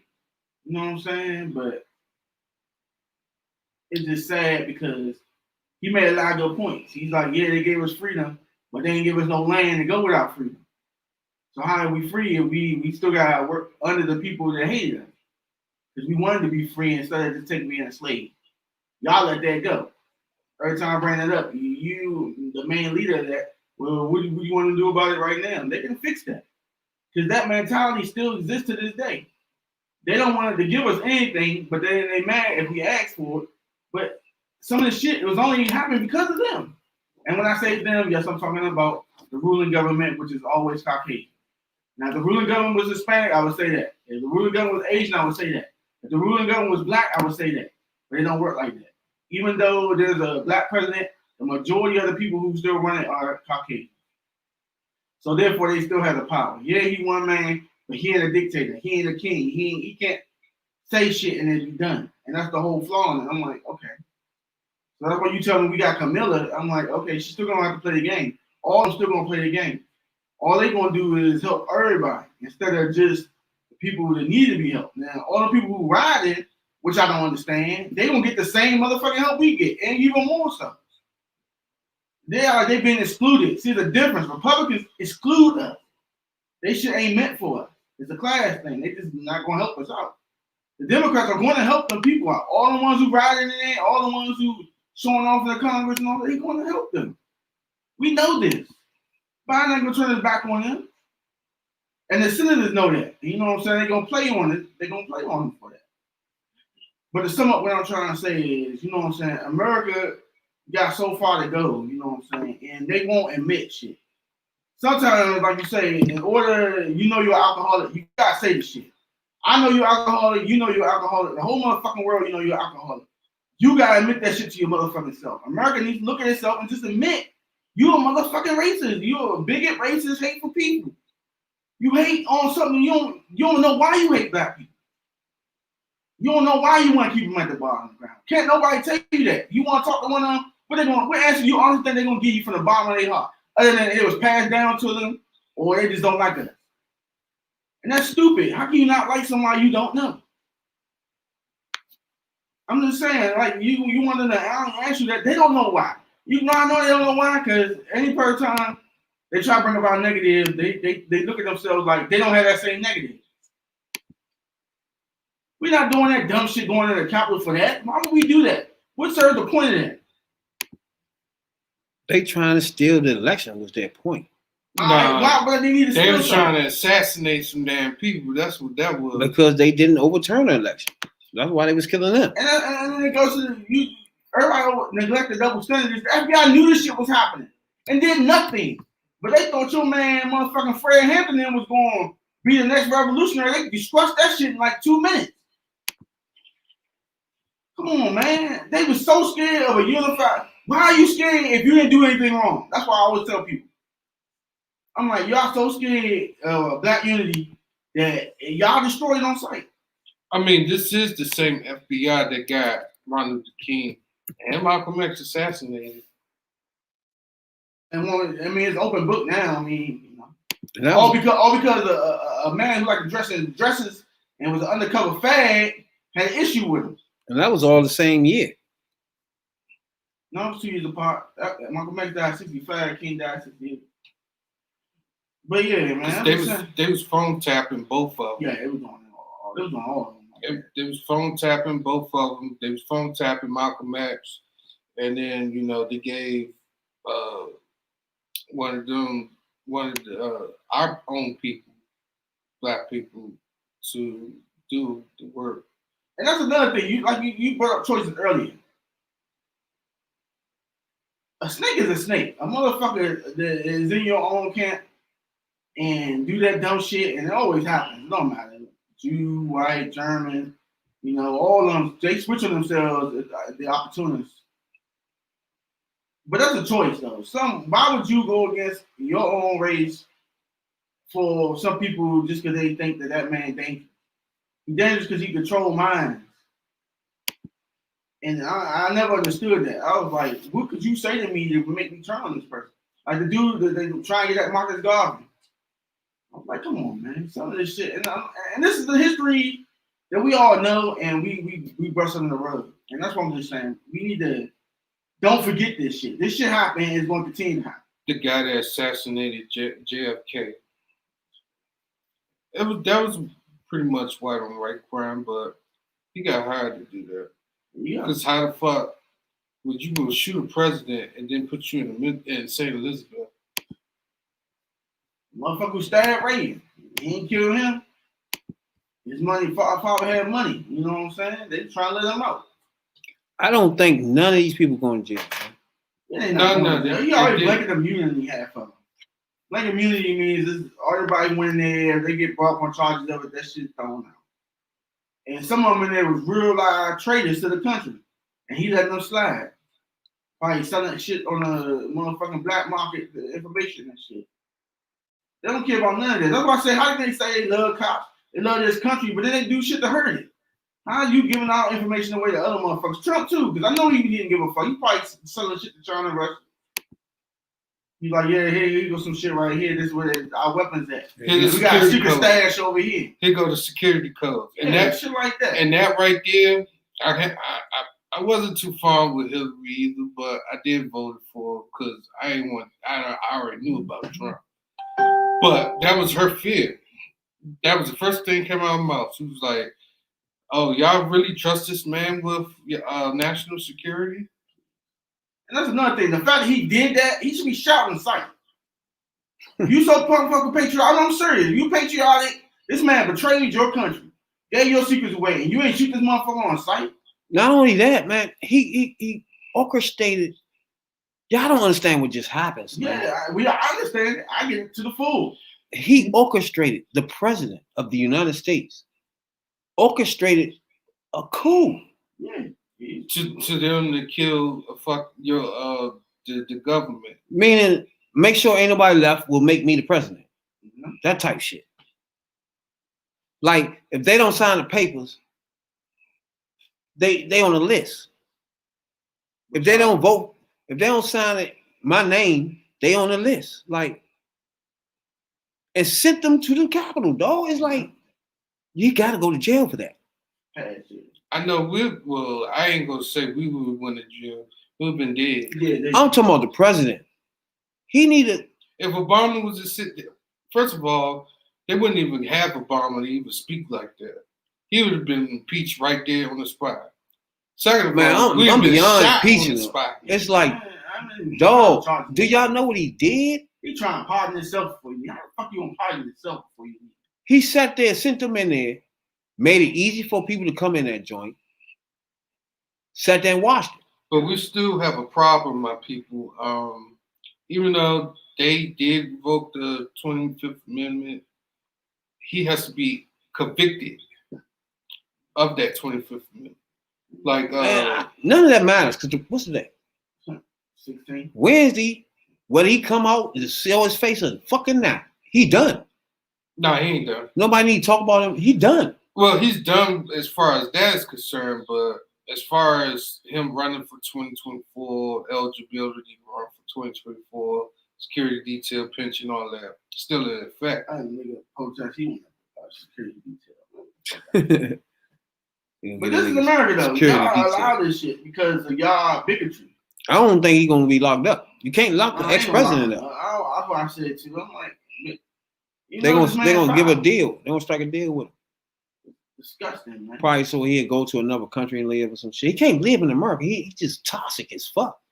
All these motherfuckers pardons he throwing out. The horrible motherfuckers. Niggas who steal money. All types of shit. They getting all these pardons and shit. I'm like, man, this is make the system a joke to me. And then if he send people in there to kill the vice president, the speaker, well, not hold them hostage until they vote. And disrupt the election. What the fuck? Y'all cool with this though. This is America. The two-party system works. You shouldn't be able to. It's like, dog, that's the ultimate. And then if you give them a pardon, you let them do that, then let them go. Like, that's crazy. Oh yeah, they all get But to be honest with you, certain people they ain't gonna let that fly. But Pence is an idiot. Why would the fuck you don't vote the 25th Amendment? Like, I gotta hand it to him. He's loyal as a motherfucker. But he has a problem because you got people that's chasing after his ass, trying to hang his ass. But you go back to the president saying he gonna go back to him and ask him why he ain't asked about how they doing and his family doing. Fuck that. You just sent the mob to your fucking shit. That's what I don't get. Like, what the fuck? Like, what are you doing? This shit crazy, son. They're not crazy, man. This shit crazy, son. You go stop the world. He locked him out of his office and all that shit. You got National Guard, security, all these motherfuckers with them, and let them run in that bitch. This is crazy, all son. family members. Hey, Billy Bob, yeah, let's go. And I knew that day this shit ain't smell right. I knew it. I knew once we get some more information, I knew it that day. We was on the podcast. I knew it and I said it. It's more to this shit. That's just some bullshit. They set this shit up. They had an app called Parler. They banned. They get on there. They'll meet on there. Do their 2 cents. They can't do shit now. Nowhere. Nah, they can't because all Trump shit is bad. Can't get on there. That's crazy. Son. They're gonna try to maybe lock up a few people, but they're not gonna get everybody. I mean, there was a ton of people running in there, man. They're not gonna lock up nobody. But you, me, Real, they're locked. Well, we be dead. Another thing I don't understand is how they get to go back. How they get to go back to their states. I don't understand why they getting charged, but at their state. I don't understand why you're not getting charged here. Trust me, if they get charged here in DC, they getting locked up, man. Oh yeah, fair. These charges here ain't no jokes, man. Be honest with you, the others, yeah, that's why DC ain't a state yet. Going down.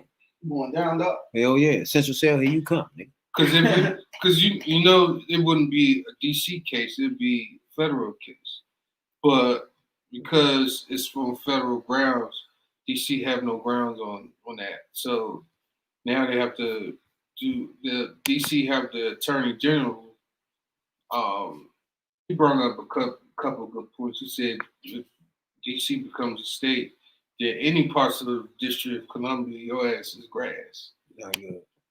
But you also have you'll have 2 extra Senate seats, which is going to be Democrats because it's a Democratic town.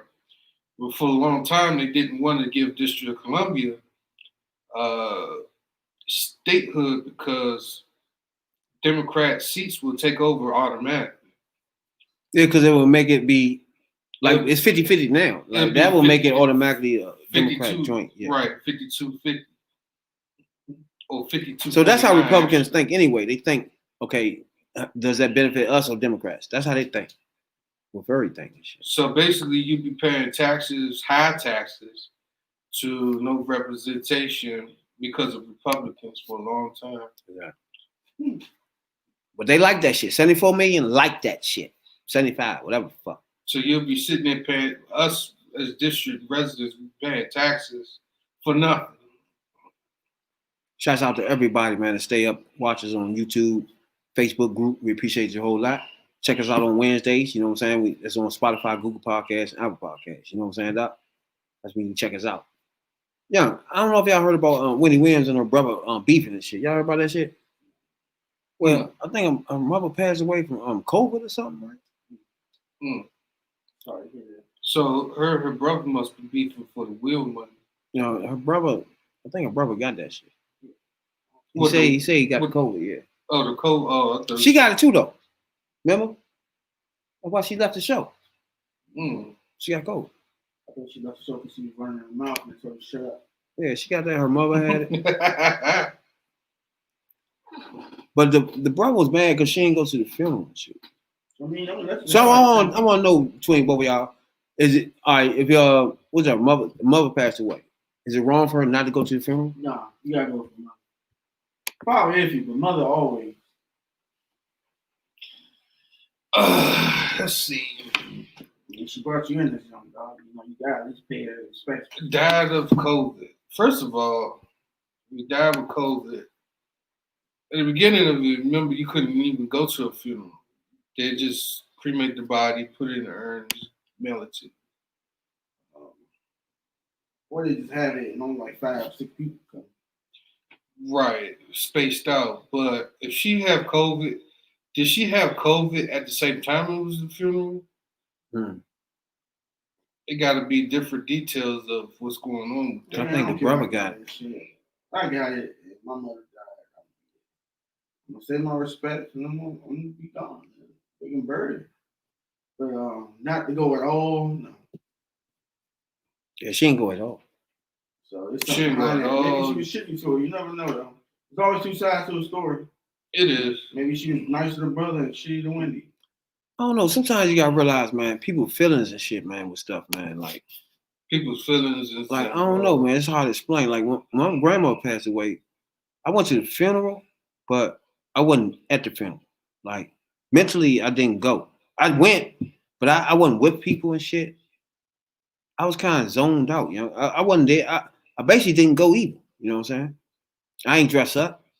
None of that. I was just mentally, I couldn't accept it, put it like that. And you never know when people she probably ain't want to see her laying in it like that. Like that vision in your mind, you can't get that shit out of there. True, but you also want closure. And not doing that shit, you want to live with that for the rest of your life.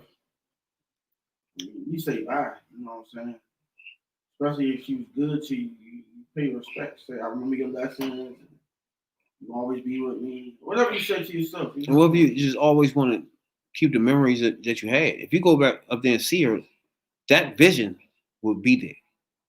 And don't do what what's her name did. Dig her up and then put her in a pot and boil. Start boiling, motherfuckers. Stop him. What that cat food soup? Oh, boiling cats and shit. What the fuck wrong with you? Once they get to Hollywood, their brains, they lose half of their brain. Really, I don't know what happened to brain and shit. Their brain leaves. I know when my mother passed away, I was there at the funeral. I was there. Everything was normal, but I checked out. And when I mean I checked out, my mind checked out. I didn't cry.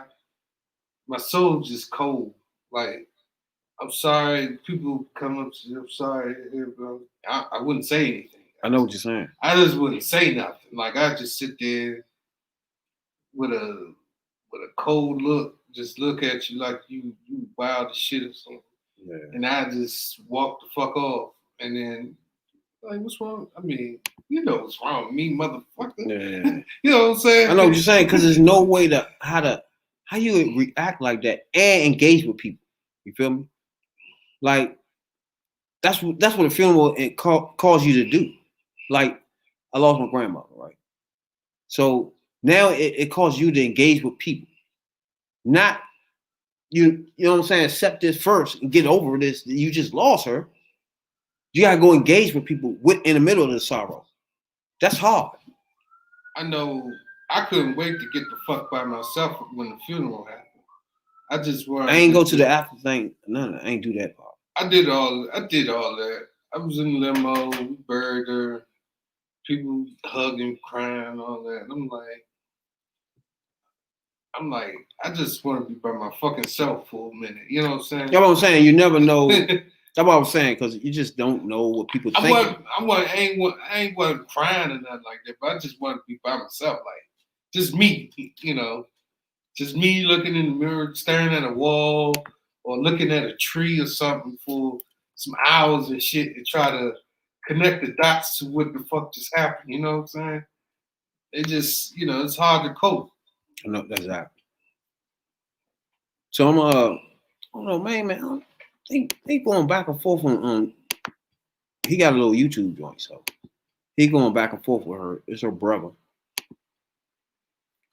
And I guess he have an issue with her leaving the funeral. He have an issue with her leaving the funeral. Oh, he left her. She left the funeral. That's different. I mean, that's different. I I mean, didn't say my bye. you gotta get over that. But if you ain't going at all, that's a totally different. Yeah.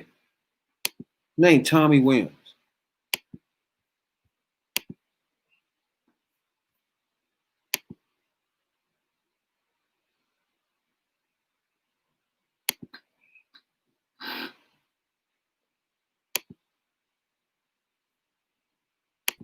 I asked you one question.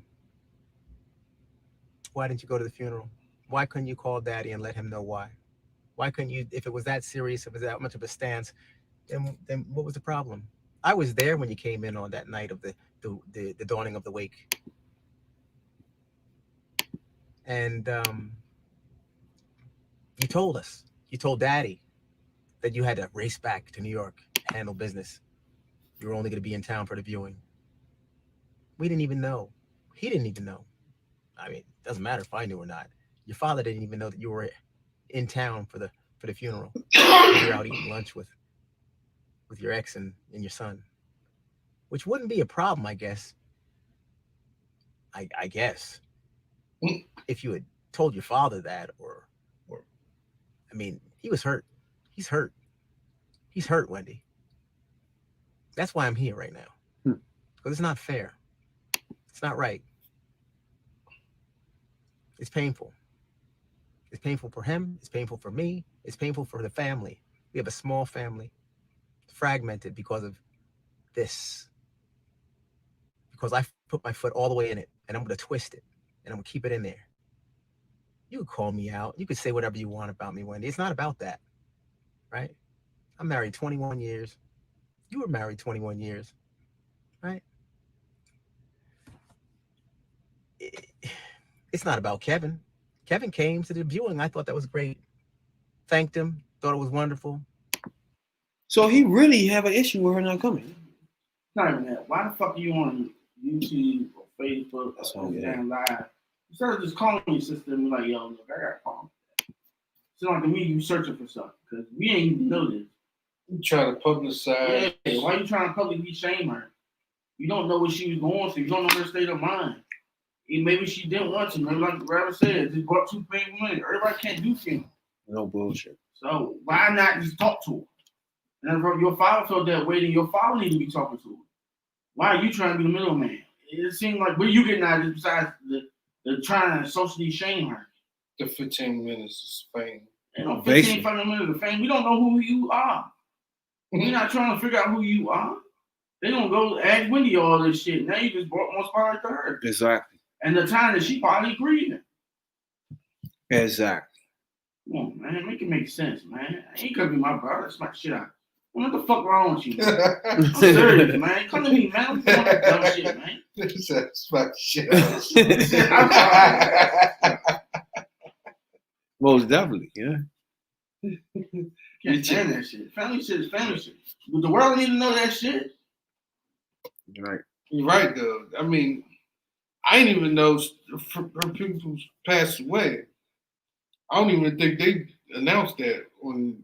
One of her nieces or something put it on Facebook. That's what messed it up. Oh. Yeah.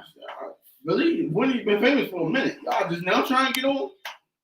Y'all just been on. Y'all wait till No bullshit. Yeah. Y'all wait till a funeral to try to get on?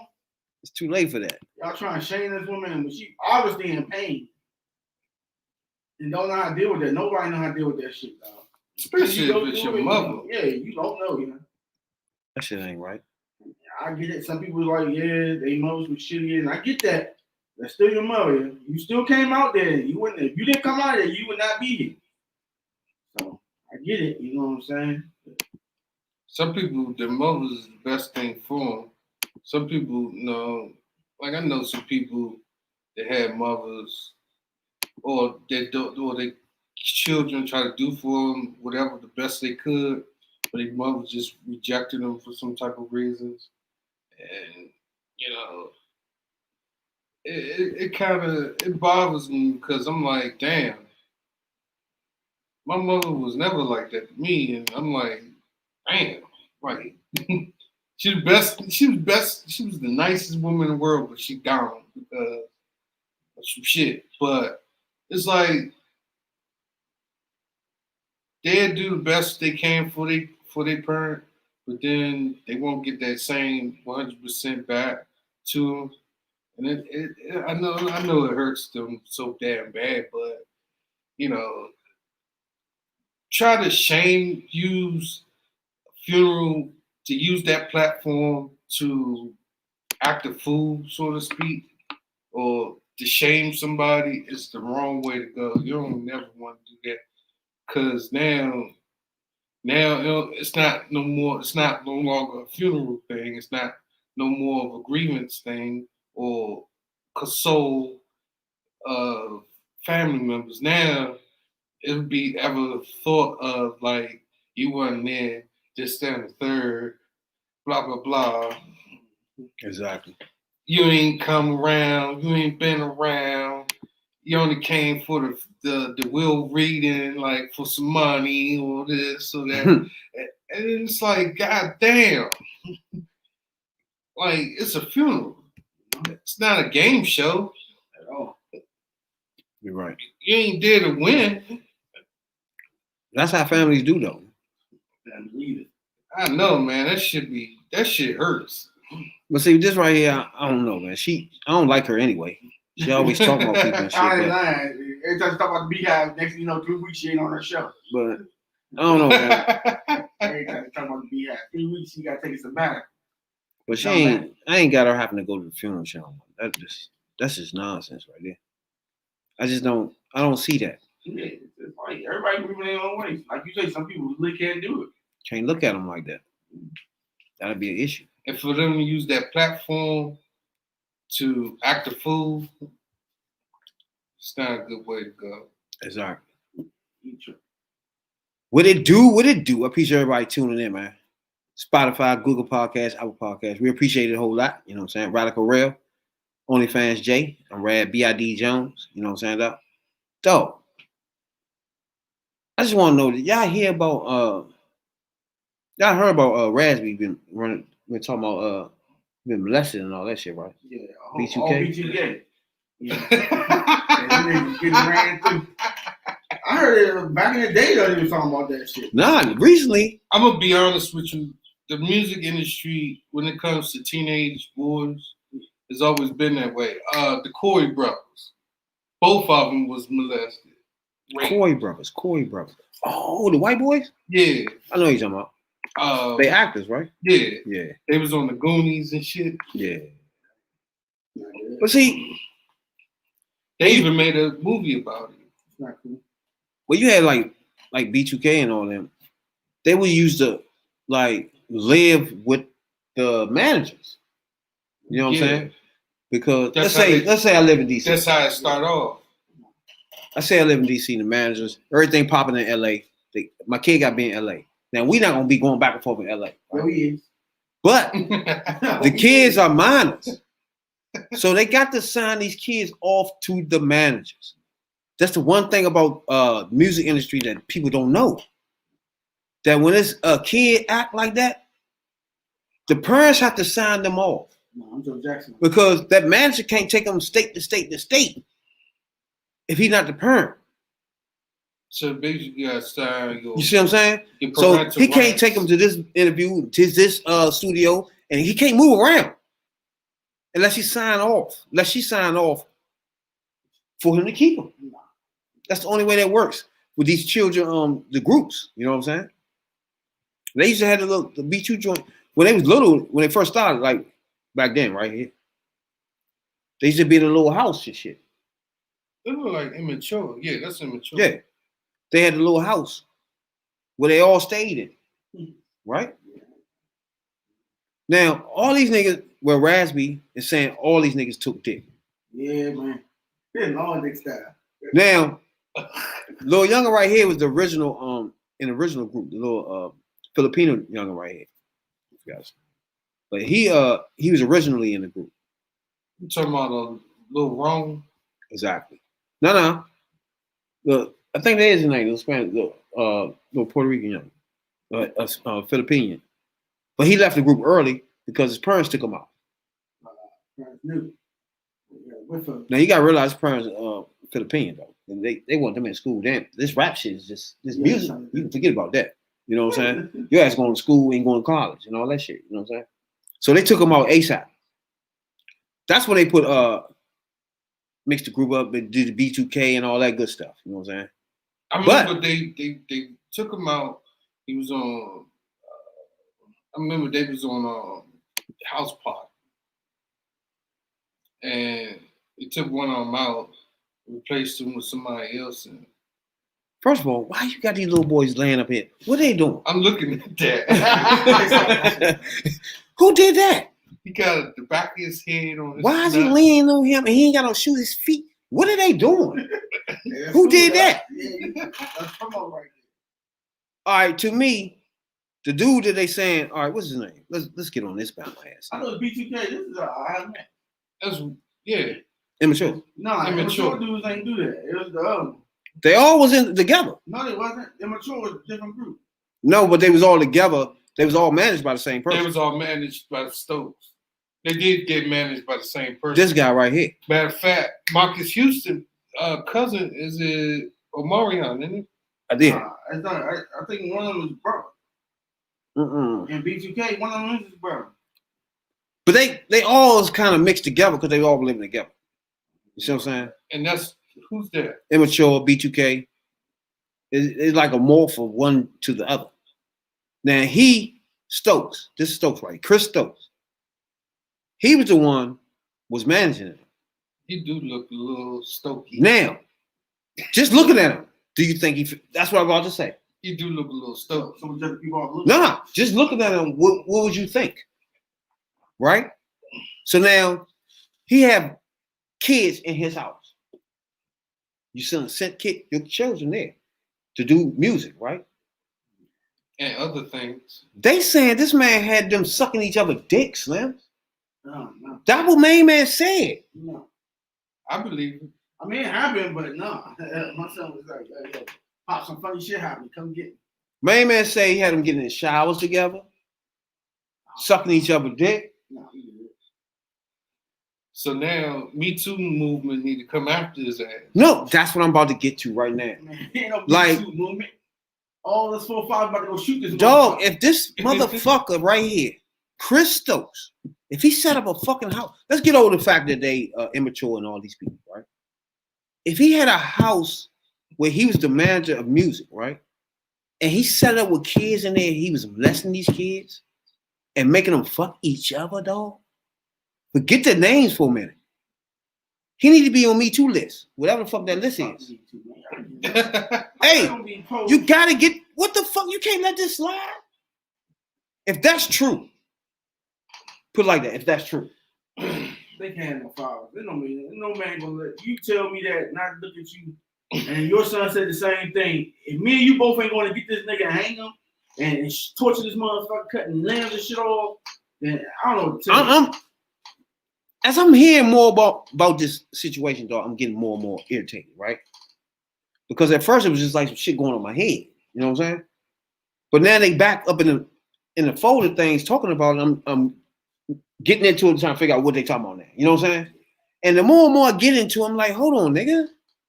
They talking about all these niggas was in there. Romeo, Amario, all these niggas in that house, man. And main man was having them fuck each other. But you know, their first video was what, right? It was with Diddy And Will Smith. and Will Smith. Man, hold up. There's the Illuminati out there, dog. Then they say, it's a lot of people know about it, like Ray J. Yeah, I can dig Ray J knows something about the shit. Because y'all gotta remember, Ray J was mixed up with them too, him and his sister. That's how main man lost his eye. What's his name right here? Wrong. Lost his eye fucking with them too. I don't know what they was doing. I guess he was managing them too. Come think of it. And they was fighting his kids, and Shorty threw the book and fucked his eye up. That's why he ain't had no fucking eye. So it's a connection here. So that means, that tells me he was young too. Ray J was young too at the time. So either he was getting fucked, they was telling him to fuck somebody, I think his mother was. or he know them was getting fucked. You feel I me? think he probably knew. Dog, this shit is deep. This is wild shit right here, Slim. I think Ray J didn't know. I think Ray J knew. They tried to get him to do it, and His mother was I think his mother around too much. I think his mother always around. Yeah.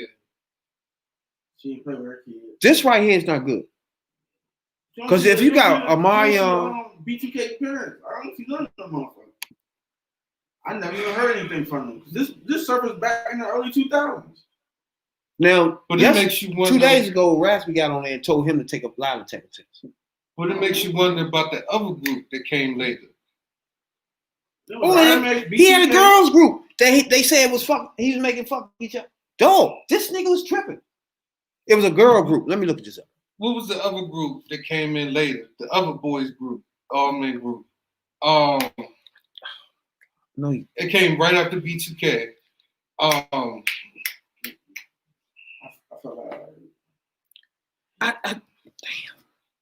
It came out with the first album called they kind of similar to them. I know you talking Blue about.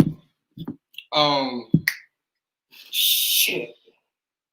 Pretty Ricky. I got you. Christopher Brown Strokes. Didn't when they managed by the same people? I think so. That means you got He's record. you got 5 different groups fucking each other. This is not good, young. No, but after I'm gonna say it like this. After R. Kelly, I believe all that shit. Nah. This some other shit. No, I'm just saying motherfuckers will sell their kids and for money. So I get that part. and This that what happened here. They gave, like you say, gave permission to this nigga to take their kids. Nah. And these kids. One thing about giving shit. a permission because they're going state to state with the music. That's one thing. But him to set up and have your kids fucking each other. Man, there were rumors about this in the early 2000s. I remember hearing that's how I knew the whole B2K thing, the gay thing shit. So Raz-B just did an interview with Hollywood Unlocked. So it is, I heard it was like nits and bits. Yeah, people were telling me they was like, about yo, it. these But- niggas taking up that. And they was like, well, But none of them niggas are Critics. talking. Why would you? Would you took up My that? Would you nigga. say something? My nigga, this nigga molested you. They- Fuck they- what you they- heard. Don't let Main Man just be the only one out there. If I know, all I y'all know. took dick. I know, but I say, hey, look. Like that don't make it. I would understand why he would be mad if I'm the only one saying this nigga molested us, and all us was forced to do shit together, and none of y'all talking, I'm gonna want to fuck one of y'all up, young. Like nigga, this nigga fucked us up. But my thing is, why you wait till now and say it? He had a whole 2 decades to say that. He been saying this shit for 8 years, 7 years now. Nobody even listen to him. I mean, they did a reunion and all that shit. They probably brought that shit up. Now he did an interview with Hollywood Unlocked host Jason Lee, where he used to be on what's the joint where my man fucked the joint out when he talking shit about Jews and he ain't got the show no more. He was on that joint. oh, you talking about Nick Cannon? Nick Cannon Cannon. joint. So the light skinned dude that was on that joint looked kind of Hispanic, chubby, gay dude. He interviewed Raz-B, and Raz-B went into detail about the shit. About how the nigga was making them play swords with their dick in the shower. Like, this is details, my nigga. All right, I mean, you can handle that, dog. You got a little paper on you, man. If you don't want to do the deed, let somebody else do the deed. Nigga, hold on. I'm literally, this right here is blowing me, son. Because these niggas are literally walking around amongst us now and not saying they took dick in the anus. Why you want to say something? Because, That's why I'm traumatized. nigga, you got molested. I understand that. And you But literally still- are not talking about it at all. Maybe they do. They see it. You letting this man right here go scot fuck. You grown now, nigga. You's a child. You supposed to be like, nigga. You supposed to want to fuck him up, first of all. There you go. Start there. If you got that, it's dumb. So first I want to play Jason Lee. It's crazy, young. I did not know. I did not know this was going on, Slim. I would tell that nigga, hey, you remember the games you used to play when we was little? Hey, all of us here, we waiting on you. Come on, dog. We're gonna film it this time. Ain't gonna torture this motherfucker, dog. Main man, Raz the shit that got me was when he say play swords in the back in the shower. in the shower. Who the fuck did that? Dog? Fuck that shit. So Raz-B cousin, he out there on YouTube telling everybody shit. How when he was just filling it in when they was making him do shit to do each other. Like, nigga, Nah, it's not cool. this is not good, It's not man. funny. It's not cool. That's what I'm It's trying to not get to funny. right now. Yeah, Yeah. seriously, This is not something funny. just on another level that need to be taught. There's no way that niggas supposed to hold this to themselves, dog. If he had a whole house full of people and he was fucking them, Slim, and making them fuck each other, Slim, they kids. So I'm fucked up with this right now because on one hand, it's funny as fuck. Like, nigga, y'all been taking this shit all this time. Y'all ain't been saying that. But then on the other hand, I'm looking at this nigga like, hold on, this nigga been walking around. He could have been doing other kids like this, nigga. You did. I'm sure he did. Like, you can't let that. What? Because you just gotta remember, okay, you had Immature back in the day. Then they moved on to B2K. Didn't he have any other groups? He had all groups. He had all the kid groups. He had all the girl groups. Girl groups. He had a couple girl groups. The brother said one of the female managers was fucking one of the girls. Like, it was just chaotic fool fucking fest going on, Slim. So to me, wait a minute now. Okay, these are kids. That's one point. These niggas like 9. Look how little they is, yeah. Me Too movement got to what? Got to R. Kelly for fucking little girls because who makes them pose like that? Who do that though? Other than what's his name again? This motherfucker, man. You about to be on my list with these other niggas, man. Use a fucking this nigga Stokes, Chris Stokes. I swear to God, dog. I need you, nigga. If you got a YouTube channel, whatever the fuck, come on somebody's shit. ASAP. Deny. Do something. Nah, I'm not even. Because right now I'm looking at you like, hold on. Like, you had a house full of youngers and you was treating them. That means you had to continue doing this as they grown up, they gone. So, question. Back in the days when MTV had cribs, was they on there? Yes, they was. It was a 1-bedroom. It was a I 1-bedroom about that, with this clown ass nigga with the kids in there. But at the time, nobody's thinking about this shit. Because they was getting the females, but they was getting the penis. Not good. Chris O'Brien, Strokes. No, not Strokes, my bad. Stokes. Now, dog, I swear to God, my nigga. If you don't find the biggest YouTuber on the planet or go to a news station, nigga, if you don't start squealing and saying you didn't touch these kids, my nigga. He might not say anything. My nigga, this beyond. We talking about multiple kids, my nigga. Yeah, it's about. So that means he continued doing this with some other kids that we don't know about right now. There's no way he stopped right there. He stopped, what? Allegedly, if he done this shit. So how many people did he manage? Like, what other groups was it? So he was an American record executive, film producer, and talent manager. That's where he fucked up at. The talent manager is where you get a hold of all the kids at. You know what I'm saying? Was getting the talent, and they was using talent against each other. He was the founder of Ultimate. He was founder of Ultimate Group record label in 2000. His roster was B2K, Amarion, Raz-B, and Marcus Houston. And Marcus Houston, as I'm hearing, allegedly, was taking the most dick. Damn, that's not cool. He was like his man under his man, you know, the man that bring the kids. He was a little boy that was so comfortable, allegedly, that he brought the kids in and got them comfortable with touching each other. That's why That makes sense though. He like him young though. That's why his name Batman. Stop that shit. He's the Dark Knight. This is not good. So you got Raz-B, B2K, Marcus Houston, and NLT. Who? NLT. LLT. NLT. Who the fuck? That was another group he had. It was a white group. White boy group. It was founded. It was an American boy band, they call it. Members was Travis Garland and Kevin McHale. What? Justin Joseph. It was a white boy joint. Discovered by Chris Stokes.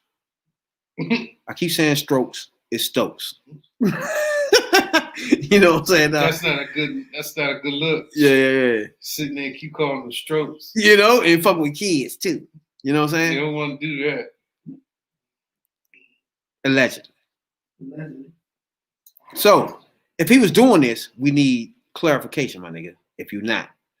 First, I want to go to Jason Lee. When he had the interview of Raz-B, Raz-B went into detail everything this motherfucker allegedly done to him.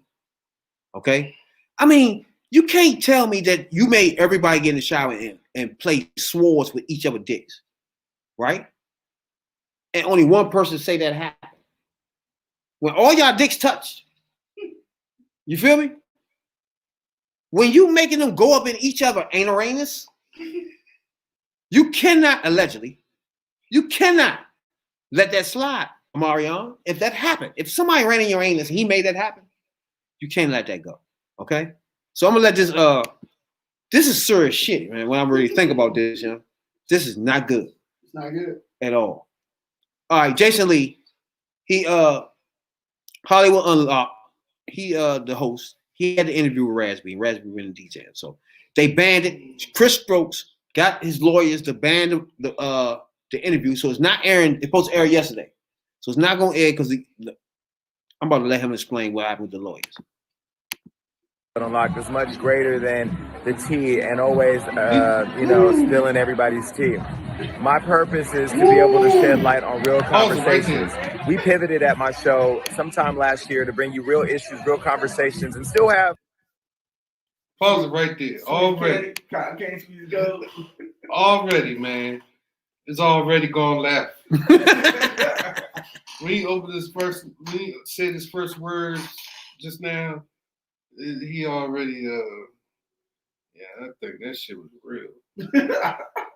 No, he the host of Hollywood Unlocked. He interviewed Raz-B. This Raz-B right here. As the age right now. That's Raz-B. He took one of their spots. So this Raz-B. So when he's saying, he the only one saying what happened to him.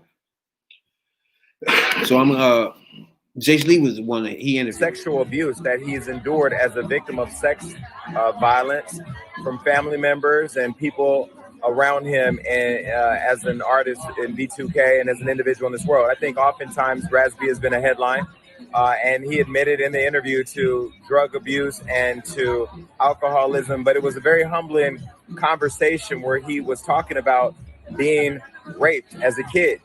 And I just got off the phone with Fox Soul, and they're telling me that there are people who allegedly victimized him that have sent a cease and desist letter claiming that they were going to sue the network if they aired it. Let me just say this. I don't run from bullies. I'm not afraid of bullies. And I'm not going to be complicit in re-victimizing somebody who's alleging to be raped or somebody who is wanting to have their voice heard. This has happened to women time and time again. When you see the Me Too movement, when you see the Time's Up movement, men, powerful men, people with money shutting down victims. And so I've said to the network, and I will say to the people who allegedly victimized Raz, you can sue, you can threaten, you can harass, you can do whatever you want to silence Raz-B, but you will not do that with Hollywood Unlocked. You will not do that with me.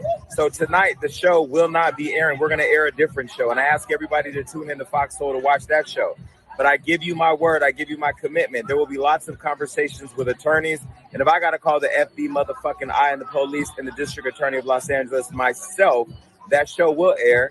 And any person who is a victim of rape or molest or in any other form of attack on them as a child or as an adult who chooses to come to Hollywood Unlocked to have their story shared with the world, they will have that story aired. And if you want to sue me, I will subpoena you. I will subpoena everybody there, and I will depose you. And I will sit down and ask you questions. I will ask Raz-B to describe your genitalia. I will ask Raz-B to tell me what your dick looks like, the dick that you put in him. I will ask him and every other member of B2K and anybody else associated with that group or that time period to come forward and have a conversation about why you allegedly, and I say allegedly loosely, fucked a little boy. And so I'm really pissed right now and don't really have all the answers. And I'm not going to name any names here because I don't want to get sued, apparently. But what I will do is commit to the full resource of contacting all of my legal team and Fox Network to air that episode that should be airing tonight, but understandably won't be because of concerns over the threats of lawsuits. I will also be getting a copy of the cease and desist letter, and I will be airing that cease and desist letter. So to the audience who has grown with Hollywood Unlocked and appreciates my full transparency, best believe I'm doing my best and my due diligence. And to Raz, I'm doing my part to make sure that your voices continue to be elevated. And I ask everybody to support Raz and support Faco and Whoa. It's a lot of grandstanding, man. Nigga, you gonna do it or not. You know, just get about being sued. Don't bring it up till you clear it up. But you got to remember, he's working with a network too. I get. I'm just saying, don't say, oh yeah, I got the proof and all that. And I'm gonna do this, but then don't. You know what I'm saying? You got nuts to put on the floor. Because now you're getting people intrigued. Now you got people. Now you got, like you said, you got everybody hyped. So obviously, the people who tell you that must got some cause for them not to want that shit out. So them niggas, Chris. Like I'm saying his name. If you use a, so you can sue Rabbit, you Jones, there you go right there. Chris Strokes. So they gonna sue Rabbit, you Jones. Chris Strokes is what he talking about, man. And if he's silencing them, why he doing that if he ain't touched them? Yeah. What's you that? don't want to be looked like that. You know, once you get that stigma, it's hard to get rid of that. Dog, if I ain't do that, nigga, imagine somebody accuse you of doing that. What would you do? Now the cease and desist letter, that is a dead giveaway that you fucked up and did something that you ain't got a business doing. I mean, some people just don't want you to drag their name to the mud. But it's a difference. Accused, now it's different. It's a difference between cease and desist letter and what they call it, your character. What they call it? Oh, defamation. Defamation of character. But I mean, even Brad's about to literally make a statement, but I think I don't think is there a statute of limitation on that shit? Check this. I don't shit know, out. yeah. I've been getting a bunch of calls. First of all, It might be statute of limitations on this shit. If it ain't, I would go file charges against that. Fuck that shit.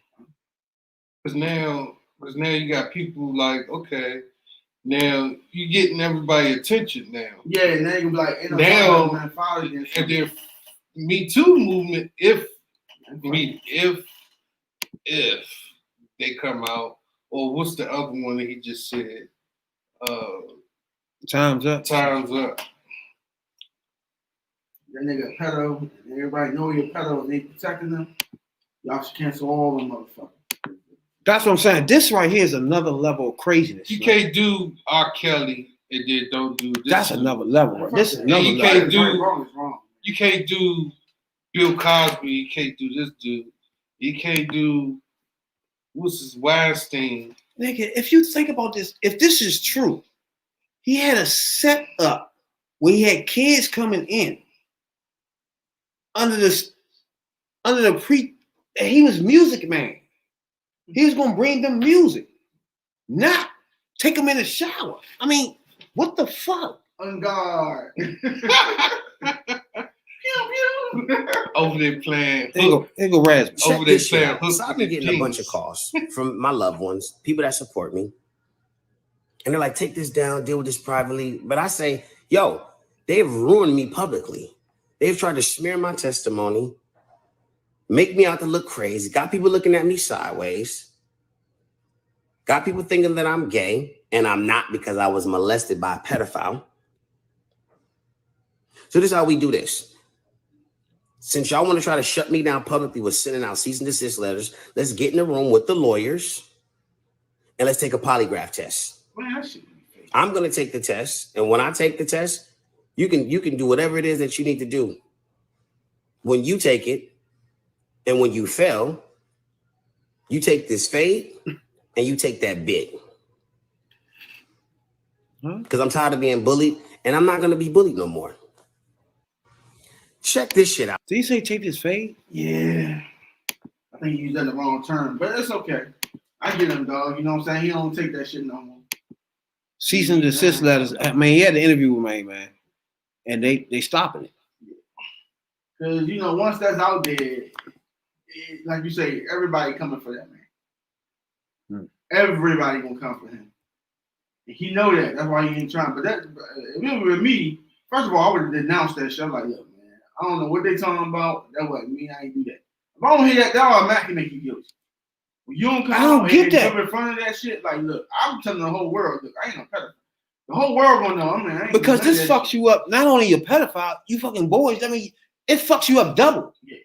Like, come on. But when the person that's been accused don't do that, that already brings my flag. I'm like, all right, so now you just trying to cover it up. You don't want to hit the surface because the motherfucker don't know the depths of what your sickness is. It's something. Now Yeah. niggas gonna be headhunting for you.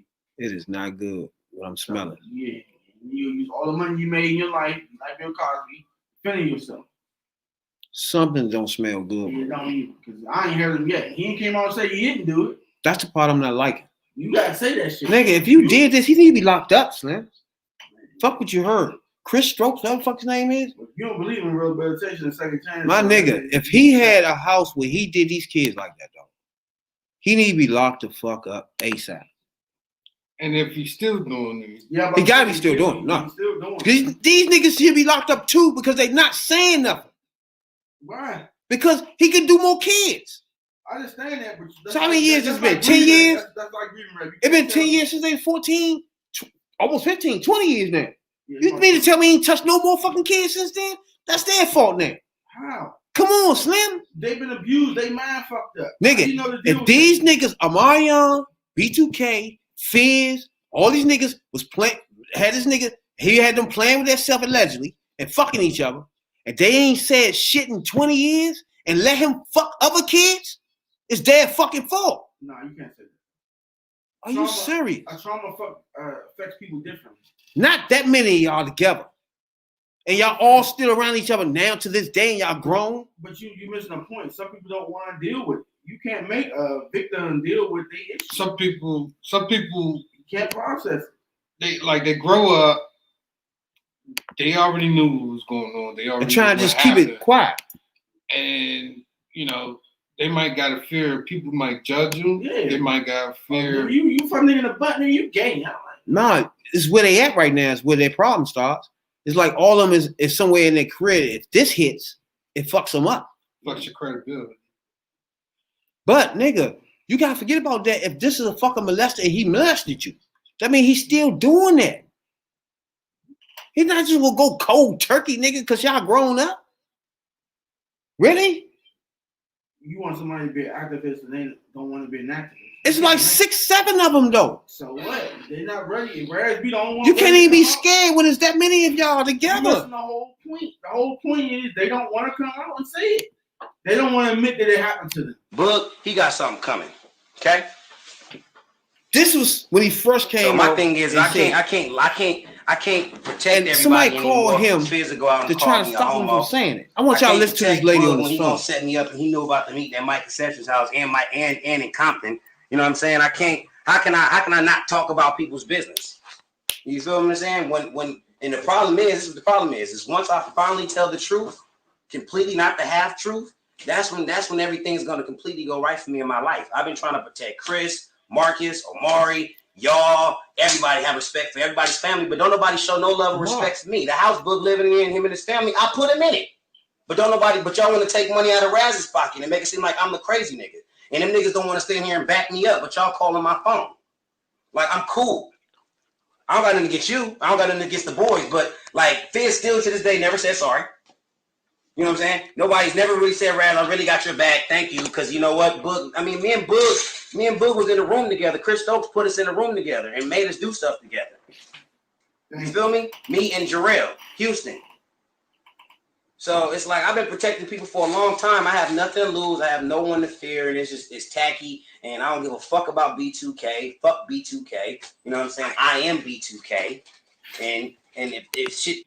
All right, that's that a little bit, right? He made them go in the room and do things to each other. What the fuck? Obviously, the nigga he did shit with, tell him don't say nothing. Okay, right there. It's my problem. Nah, but I mean, They leaving my man right here completely out here by himself. everybody meant to be an activist, though. But by himself? Hey, niggas don't want to. You can't make somebody who's been traumatized. You can't. I'm gonna be honest with you. Some people can take that. Like he's the only one that's brave enough to be coming forward. I respect him for that. But the other guys, They're not ready. they not ready. They like Omarion, if this happened to him, my nigga. He not ready. Just because he Omarion don't mean he ain't a person. No, if he Omarion and all this time that happened to you and you ain't say shit. and Why would you? the other part is Raz-B been holding this since for like 15 years. Like he's saying, he's trying to protect them by telling his story. They in it. Like if he say, "Oh, I had to do this with Omarion," you know what I'm saying? He gotta say his nigga name because that's who he had to do it with. So he can't tell his story without putting him in it. I get it, but he don't understand it. They just not ready to be where he at. For example, if like he just say, man, he made us go in the room and do something together. He gotta say your name because he made you do it with me. It's not the allegation. It is the allegation for what you did, but they not ready to be on the level he's on because for 15 years, 20 years, that pot of hot water is just boiling over with him. But that same pot of hot water is not boiling with the other guy. None of them is coming forward because, you know, they might got to fear what the backlash is. You know, you got molested. Okay, I'm not a faggot, and I'm not going to tell that story, or that story is not going to come out with me. You know, they not, you know, gay or whatever. You know, they might not admit that they gay or nothing like that. They don't want to admit that they gay. So you think right now, if Marion was admitted that he was raped with Main Man, everybody would think he was gay? No, I think he got trauma.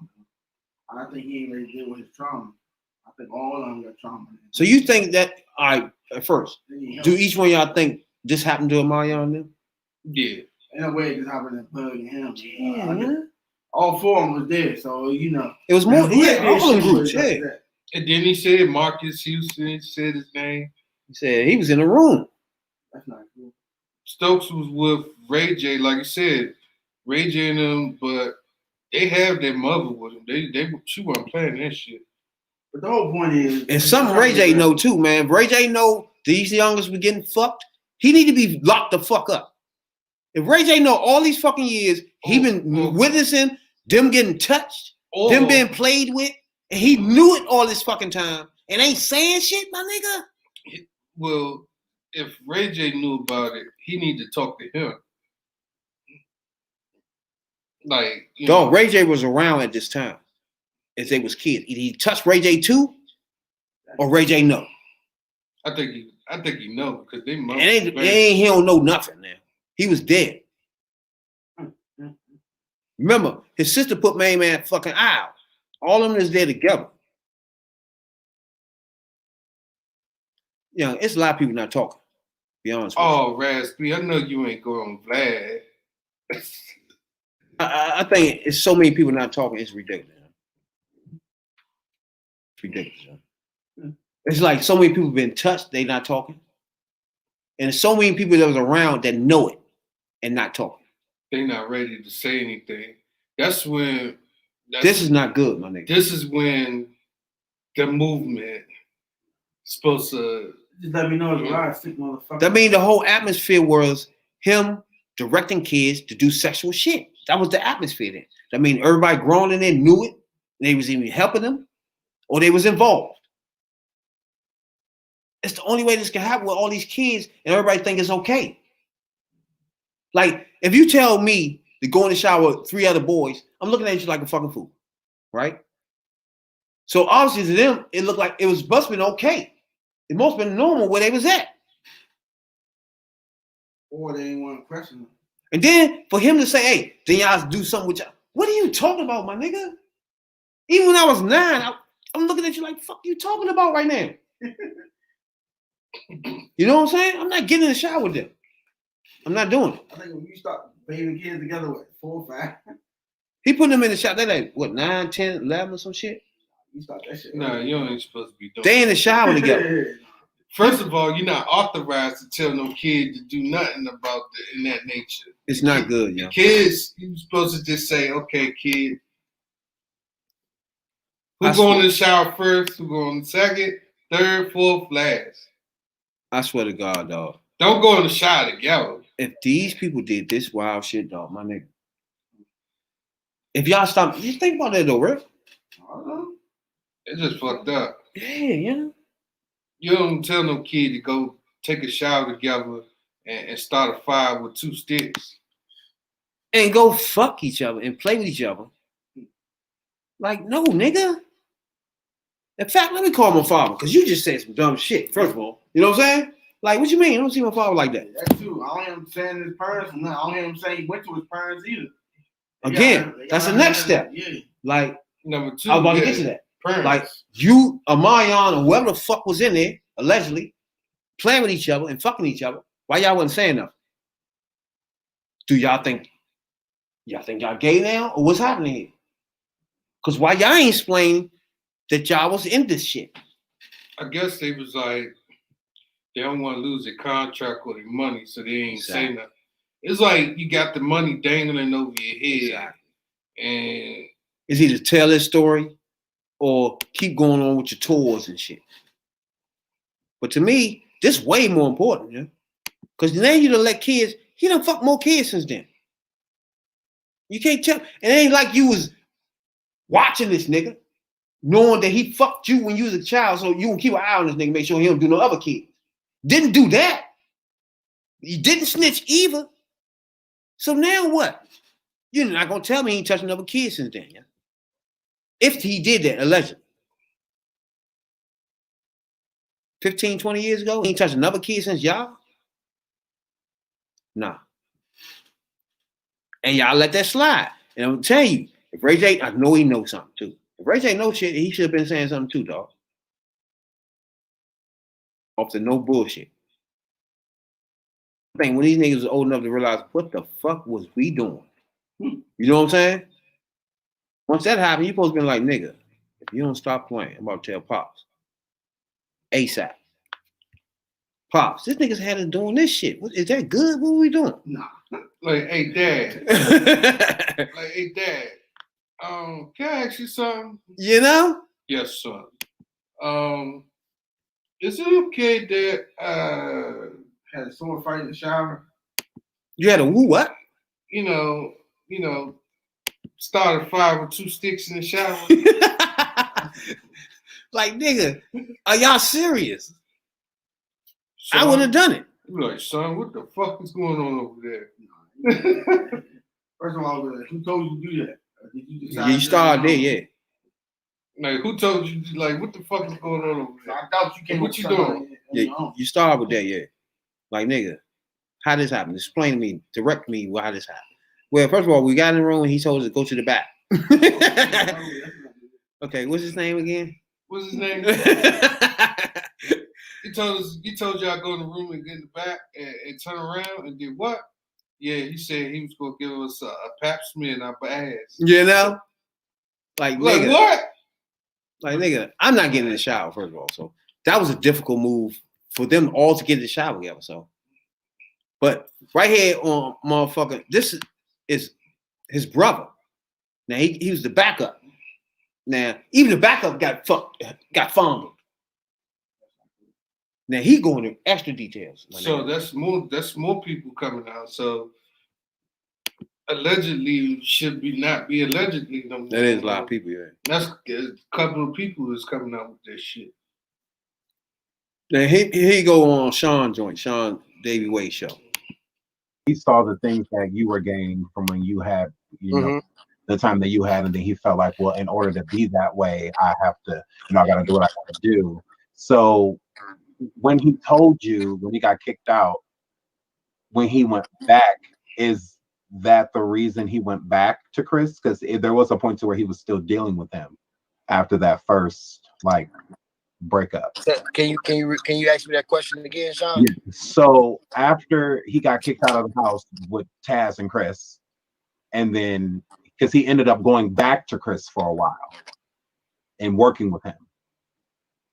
The other wait, what are you trying to understand? What are you talking about, my brother? Yeah. So with Raz, after he got kicked out, because was that at the point in time when he had came out with the allegations, or was this before Or like when B2K. Hey, I'm not trying to tell y'all my life story because the book is gonna be so fucking good. That's a juicy question. I need y'all to follow me on Instagram. If y'all give a fuck about this story, follow me on Instagram.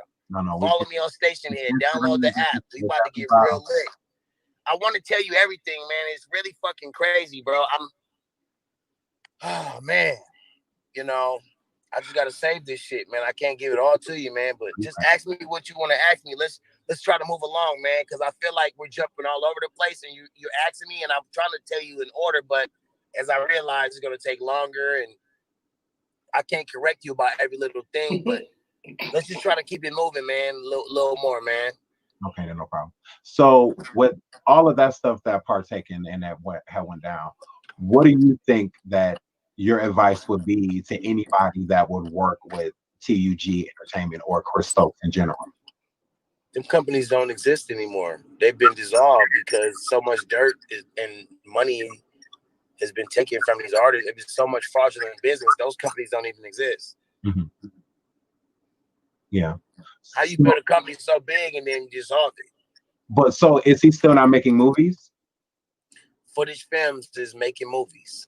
Marcus Houston, Chris Stokes, Jarrell Houston, my cousin Smooth, they're all over there. All the extras in all their movies is my little cousins. Mm-hmm. I watch these movies and I'm like, oh, there goes my cousin over there. I just sit there and look at all my cousins. And I look and I watch these movies and I'm like, that's supposed to be me in the movies. That's supposed to be Raz in all the movies. Yeah. And I look at them and I'm just like, they're not blowing up. They're not doing what they're not supposed to do because you don't have the proper blessing where you went about all this shit. He tried to leave music and transition and say, oh, I'm going into the film shit. I'm done with the music. He ain't never been done with the music. That nigga getting override. That nigga gets checks from fucking Taz. And if the checks ain't going to him, he send them in his mama's name and have him cut them in his fucking kid's name to fucking hide from the IRS. Yeah. So just my last question about Raz. Do you feel partially responsible for anything that happened to him because yeah, I do. Brought him around? I do. I went back home and I fucking showed my brother how to fucking jack off, my nigga. Some gay ass fucking shit that fucking Chris bitch ass showed me. Yeah. Because this is how you do this gay shit. You know what I mean? It's like what? It's fucking my fault. You said it's far. I could have stopped him from going over there. You said I didn't know that he was vulnerable. What did you say? And fuck Taz. Yeah. Allow Marcus to fuck him in the ass. Huh? And be over there sucking J Bug's dick. Wait. No. Fucking Chris in the ass. Hold on, what? You know, it's like now the crazy shit is I'm gonna say this shit and we're gonna wrap this interview, y'all, because it's about to get even more and more juicy. We gotta drag this out. We can't give it all to y'all right now. You gotta fucking this book. I need book publishers. Wait a minute, dog. Fucking shit. What? You said Marcus was fucking what? What? The point is, he's trying to make money off. Did you hear that? Yeah, he about to make some money off. He's trying. He said Marcus. You want people to publish a book? He's trying. This is brother. This Raz-B brother. Holler at me. I ain't got no financial assistance from Chris in years, man. Since Chris told him how to jack his dick off. 2000. Then he showed that to his brother. Who the fuck does that? That's self-talk right there. If you don't run it off selfness, you ain't doing it. Wait. Did you hear what he said he made them do, though? He said he jacked him. But we don't want you to know. Jacked him off, then made him go show his brother to jack his dick off. Then they fucking each other in the ass. He said Marcus Houston too. Yeah. Video. They was playing craps with each other. So me and Miyoko went to junior high school together, right? So I introduced myself and said, "Hey, I seen you in the video." Went to a group together. This is not good. Sisters, and it was like I was. Seems like they don't really have when it comes to them talking about they don't. I actually remember. The playtime is over. That ain't good. The way this nigga just said that's just crazy. I mean, shit, they allowed him to stay. They allowed him to stay in the group. So you know what I'm saying? So he's the original group member. So Chris. who was the so one that- right here? Okay, so here we go. Okay, you working. That's Don in the middle. Don ended up getting with a girl, my friend Julie, her sister. That's the picture I got. I went to school with the girl he's with now, Don, right? Don, Filipino kid, he was put in the group. Let me explain this. Okay. So the original Immature was Romeo, okay? And that was the age that we started right there. It was Romeo in the white shorts, right? Him, Tyrone, and Amani. Okay. When Tyrone and Amani got taken out of the group, Chris and Taz, they replaced both of them with Marcus and Don. Don, his family was Filipino, you know what I'm saying? And they was big on their education, you know what I'm saying? You know, based off of, you know, where they come from, you know what I'm saying? So they wasn't about to let Chris pull him out of school and do that homeschool and shit and all that, you know. And then I believe that they suspected some shit as well, you know what I'm saying? Yeah. So they pulled Don out right after House Party 2 was shot. So Don didn't even get a chance to like attend the premieres and be a part of and appreciate all that shit and roll around as a group and be a part of Immature and all that. He was like, that was all taken from him. You know, Don went off to go, you know, do some other shit in life. Don don't even want to talk about it. And I don't really know his story. And I've always wanted to talk to him. But Monty never really wanted to talk. Monty, you know, just said some shit happened. You know what I mean? Yeah. But yeah, Rome, like I said, Rome has been there since day one, man. Since day one. And that's why it hurts my heart because I have so much love for Rome because he know we the original niggas. Like we really here's when the weird shit started. Basically like taking showers together. With the other group members. Yeah, I don't know. I just remember it was like Chris was like, oh, we gotta like rush. We all gotta rush to a meeting at Capitol Records or something like that. Mm-hmm. Or MC, I think it was Capitol Records. And so I remember we all had to hop in the shower together. And I just remember it was like fucking 3 or 4 of us in the shower. It was like fucking all the current members of Immature minus Don and my cousin Tony Scott. I just remember us sword fighting with our dicks. You know, in a fucking shower. You know what I mean? And I was like, now I think about that shit, I'm like, what the fuck was that? You know what I mean? You know, was that something that you guys were doing, or were you being led to do it, or how did that? I don't know. That nigga said, now I think about it. What the fuck was that? But, you know, shit. When I know when Chris. Hey, my nigga. I don't know about y'all, but I'm a nigga that believe these niggas, Slim. Him and Raz-B, I don't know why. Like, you can't make that. Why would you make that up? I don't think they're making that up. Not at all, Slim. And then the way that Raz-B was on the phone with whoever that was, they obviously wasn't happy about them revealing their past. So, then you got the cease and desist letter. That shit ain't, I don't think that was 2 days ago. I don't think that shit is legendary. I think that shit is for real. Something ain't right, yeah. That shit is for real. But my nigga said I'm the not whole surprised. B2K I'm not surprised. Was in the shower. Like, why y'all in the shower again? I'm not surprised though. There's 4 of us in the shower, dog. He said it was 5 of them. That's too many people. That's like a Jim Jones where it's spaced out. Oh my God. I'm not surprised about this because this really though. You heard what you just heard, and you ain't surprised. This is the music industry. It's the music industry. It's the acting industry. Like I said, the Corey brothers, they was not singers. They was actors, and they got fucked in the ass. Both of them. And I'm sure it was people before them. Yeah, I heard about Brady Bunch kids. Yeah, they got molested. Especially Marsha. Yeah, Drew Barrymore said when she did E.T., they was fucking and all that shit, giving her cocaine at a young age. Come on, man. Yeah, That's all the way back to the Wizard of Oz girl, Judy Garland. She was getting that shit too. Yeah, she lost her mind. Man, Shirley Temple. Man, my nigga. No, pedophiles in music is like pedophiles in every industry. And that nigga had a setup where he set it up where he had kids funneled to him. Ain't that some shit? Allegedly. But man, I don't know, man. I don't know. That sounds a little too close for comfort. Fuck what you heard. Hell yeah. That's too much for me, Slim. About that. Yeah, I don't think so. That's too much details, like nigga. You ain't came out yet. Been me out of every talk show host in the world. And then main man was like, damn, now think about what the fuck was that? Why was y'all in there doing that, Slim? Damn. Hey, it's alleged right now, I guess. But that's some crazy shit. And that shit's true. This nigga need to be locked up ASAP. Fuck what you heard. Like they going back now with all the people that was in Congress that ever touched somebody or even said some more wild shit to him. He needed the same shit done to him, son.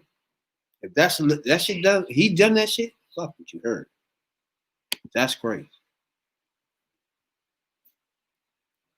You said now that I think about it, what the fuck was we doing? Yeah. Damn, that shit wasn't right at all. We weren't supposed to do that. Damn.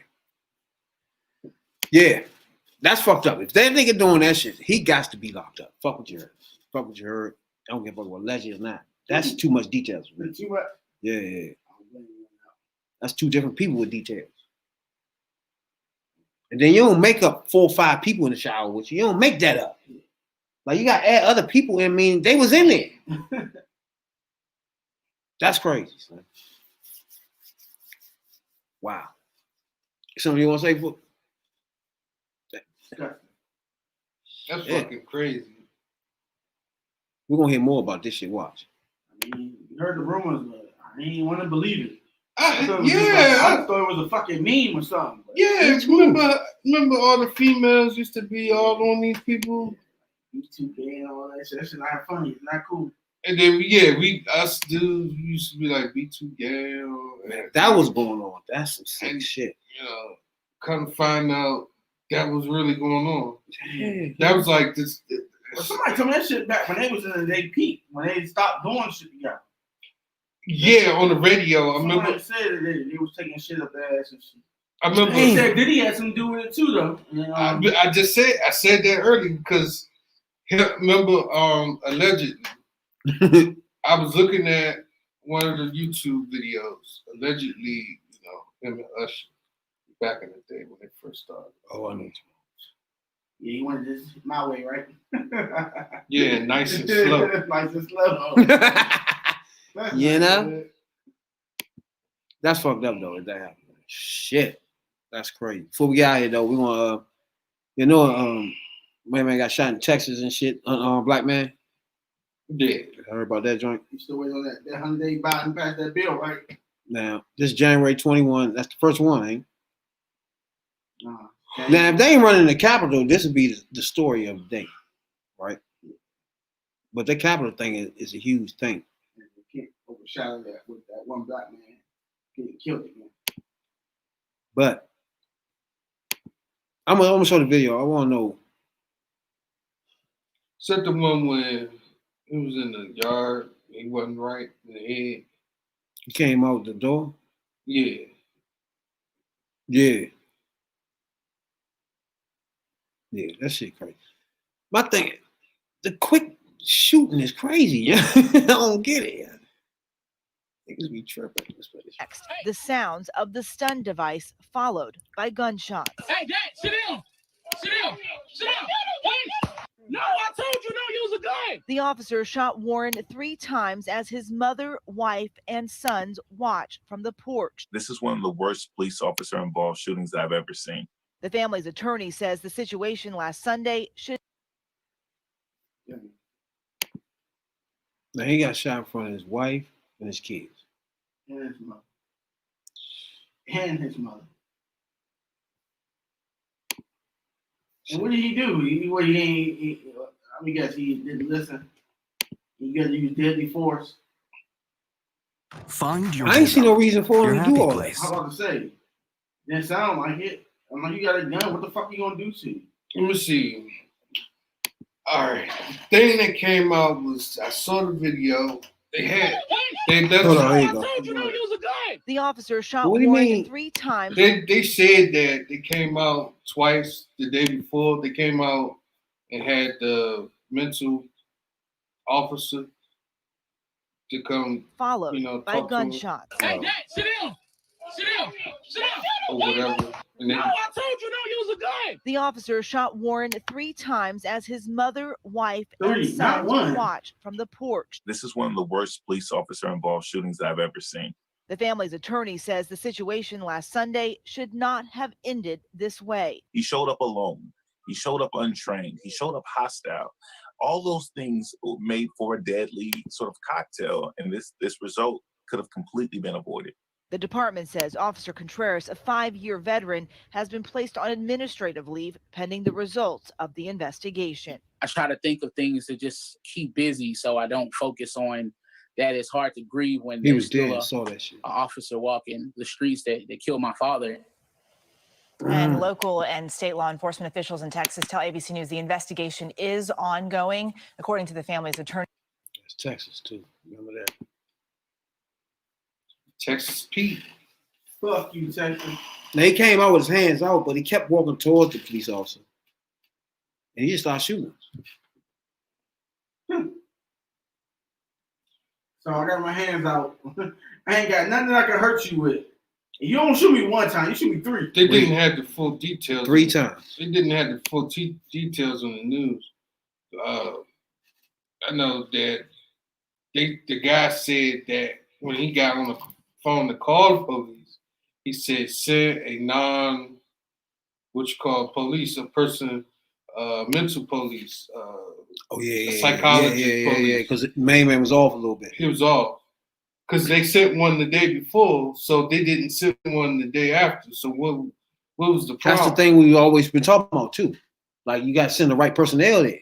They sent the right They person. sent a police officer there this time, and when he come out there doing all that wild shit, the other person would have known. Like we used to say, if you had a police officer familiar with the people, he would have known this person had issues. This cop did not know that. So him coming out like this, whoever making noises, he just started shooting 3 times. I don't even know where we in with this yet. Other than if they do that, they have to have penalties. So if don't have no penalty, it's going to be a constant thing going on. Like now, if he knew he'd be going to jail for life or going to the chair, he wouldn't have done it. Nigga probably be shooting in your pinky toe, like Shawty. Just to make sure, hold on, make sure I don't kill you. Then stop. You know what I'm saying? They ain't gonna try to kill a nigga then, for sure. When you shoot, you're not supposed to shoot to kill anyway. Yeah, they be doing that anyway, though. You're supposed to shoot to They live. use deadly force. But they couldn't use Like when he come out like that, you don't got to kill this person. But they couldn't do that in the Capitol. You could just shoot his leg, shoot him in the arm, get a rubber bullet, Yeah. stun him, tase him. But they just show you the Why value. 3 bullets, nigga? Because that's the value of our life. 3 hot ones. That's the value of black people's lives. On the Martin Luther King Day. Oh yeah, they don't give 2 fucks. They shoot you down dead. But yeah, like I said, that's why I'm like, I had no double standard. If I was a black cop in that motherfucking Capitol and you run past me, I'm shooting you. I would have shot you. ASAP. Like, man, fuck that shit. Every clip, I had an X clip on my head. Yeah, I wouldn't ran. I wouldn't go through that ran the other joint. way. But they would have opened my joint up. They would open me up. But you know what the fucked run up? the other way. But you know what the complete fucked up thing about it? They would have fired you. So? No. They would have fired you. And I thought me to GoFundMe had $1 million. You said it GoFundMe. They would have fired you. But if we ran up in there, we would have been dead. If you was a cop and you fired away, you'd be fired. But if you ran up on the Capitol and you black, you'd be shot dead. ASAP. But if you shoot a black person and you white, you get on administrative leave and then you back on the force. Or they fire you, you go somewhere else, and then hire you. That is not good, my nigga. So Biden gonna put a stop to this, right? So you gonna pass that George Floyd bill, right? First 100 days, right? Most definitely. So I'm waiting on it. So you've been a cop. Better. So you've been a cop, and you in the Capitol, and it's an inside job. Okay. So it's also an inside job when you shoot a black person, because that's the whole thing about police. They round up slaves. Crazy, my nigga. Hey, shouts out to everybody in Sweden. You know what I'm saying, dog? We appreciate you a whole lot, dog. Too sweet. You know? Hey, that's Radical Real. OnlyFans Jay. Just a Third Perspective podcast. We be here Monday, Wednesdays, and Fridays. We appreciate you a whole lot. Today will be on is Wednesday podcast in the pit, as you see. You know? This podcast will be on Spotify, Google Podcasts, and our Podcasts. Wherever you get your podcasts at. You know what I'm saying? Till then, we on YouTube, Spotify, Google Podcasts, Apple Podcasts, Facebook group. If you ain't following us on Facebook group yet, join the group. You know what I'm saying? We appreciate you a whole lot. If you've been following us on YouTube all this time, we appreciate you a whole lot for going with us on this journey. You know what I'm saying? So, for Radical Real, y'all got something to say before we get out of here? All right, catch us Wednesday, back in the pit. Possibly a Friday pit. Oh, yeah, double pit week. I forgot. You know what I'm saying, Doc? We double pit week this week. You know what I'm saying, Doc? Check us out. You know, like, follow, subscribe, shit. ASAP. So we gonna say what before we get out of here, Blair? Yeah. What y'all congratulate my man, had his little baby. You know? Who's his little name? radical one. What's his name anyway? Hunter. Congratulate little Radical Hunter. He said Radical Hunter. Hold up. Radical one, Hunter. We'll figure it out. We'll figure something out. You know what I'm saying, Doc? This is the Third Perspective. We appreciate you a whole lot. From Radical One, Jay, and the little one. You know what I'm saying, Doc? And please wear your mask. Wear your mask. Wear your goddamn mask. Like Hogan said, wear your damn mask. You know? Podcast brought to you by Fresh House Grooming Studios. You know what I'm saying, Doc? Where your fresh is your test. You know? We out. What it do? That B.I.D. Jones. That's right. Jay, the Third Perspective. Third Perspective Podcast.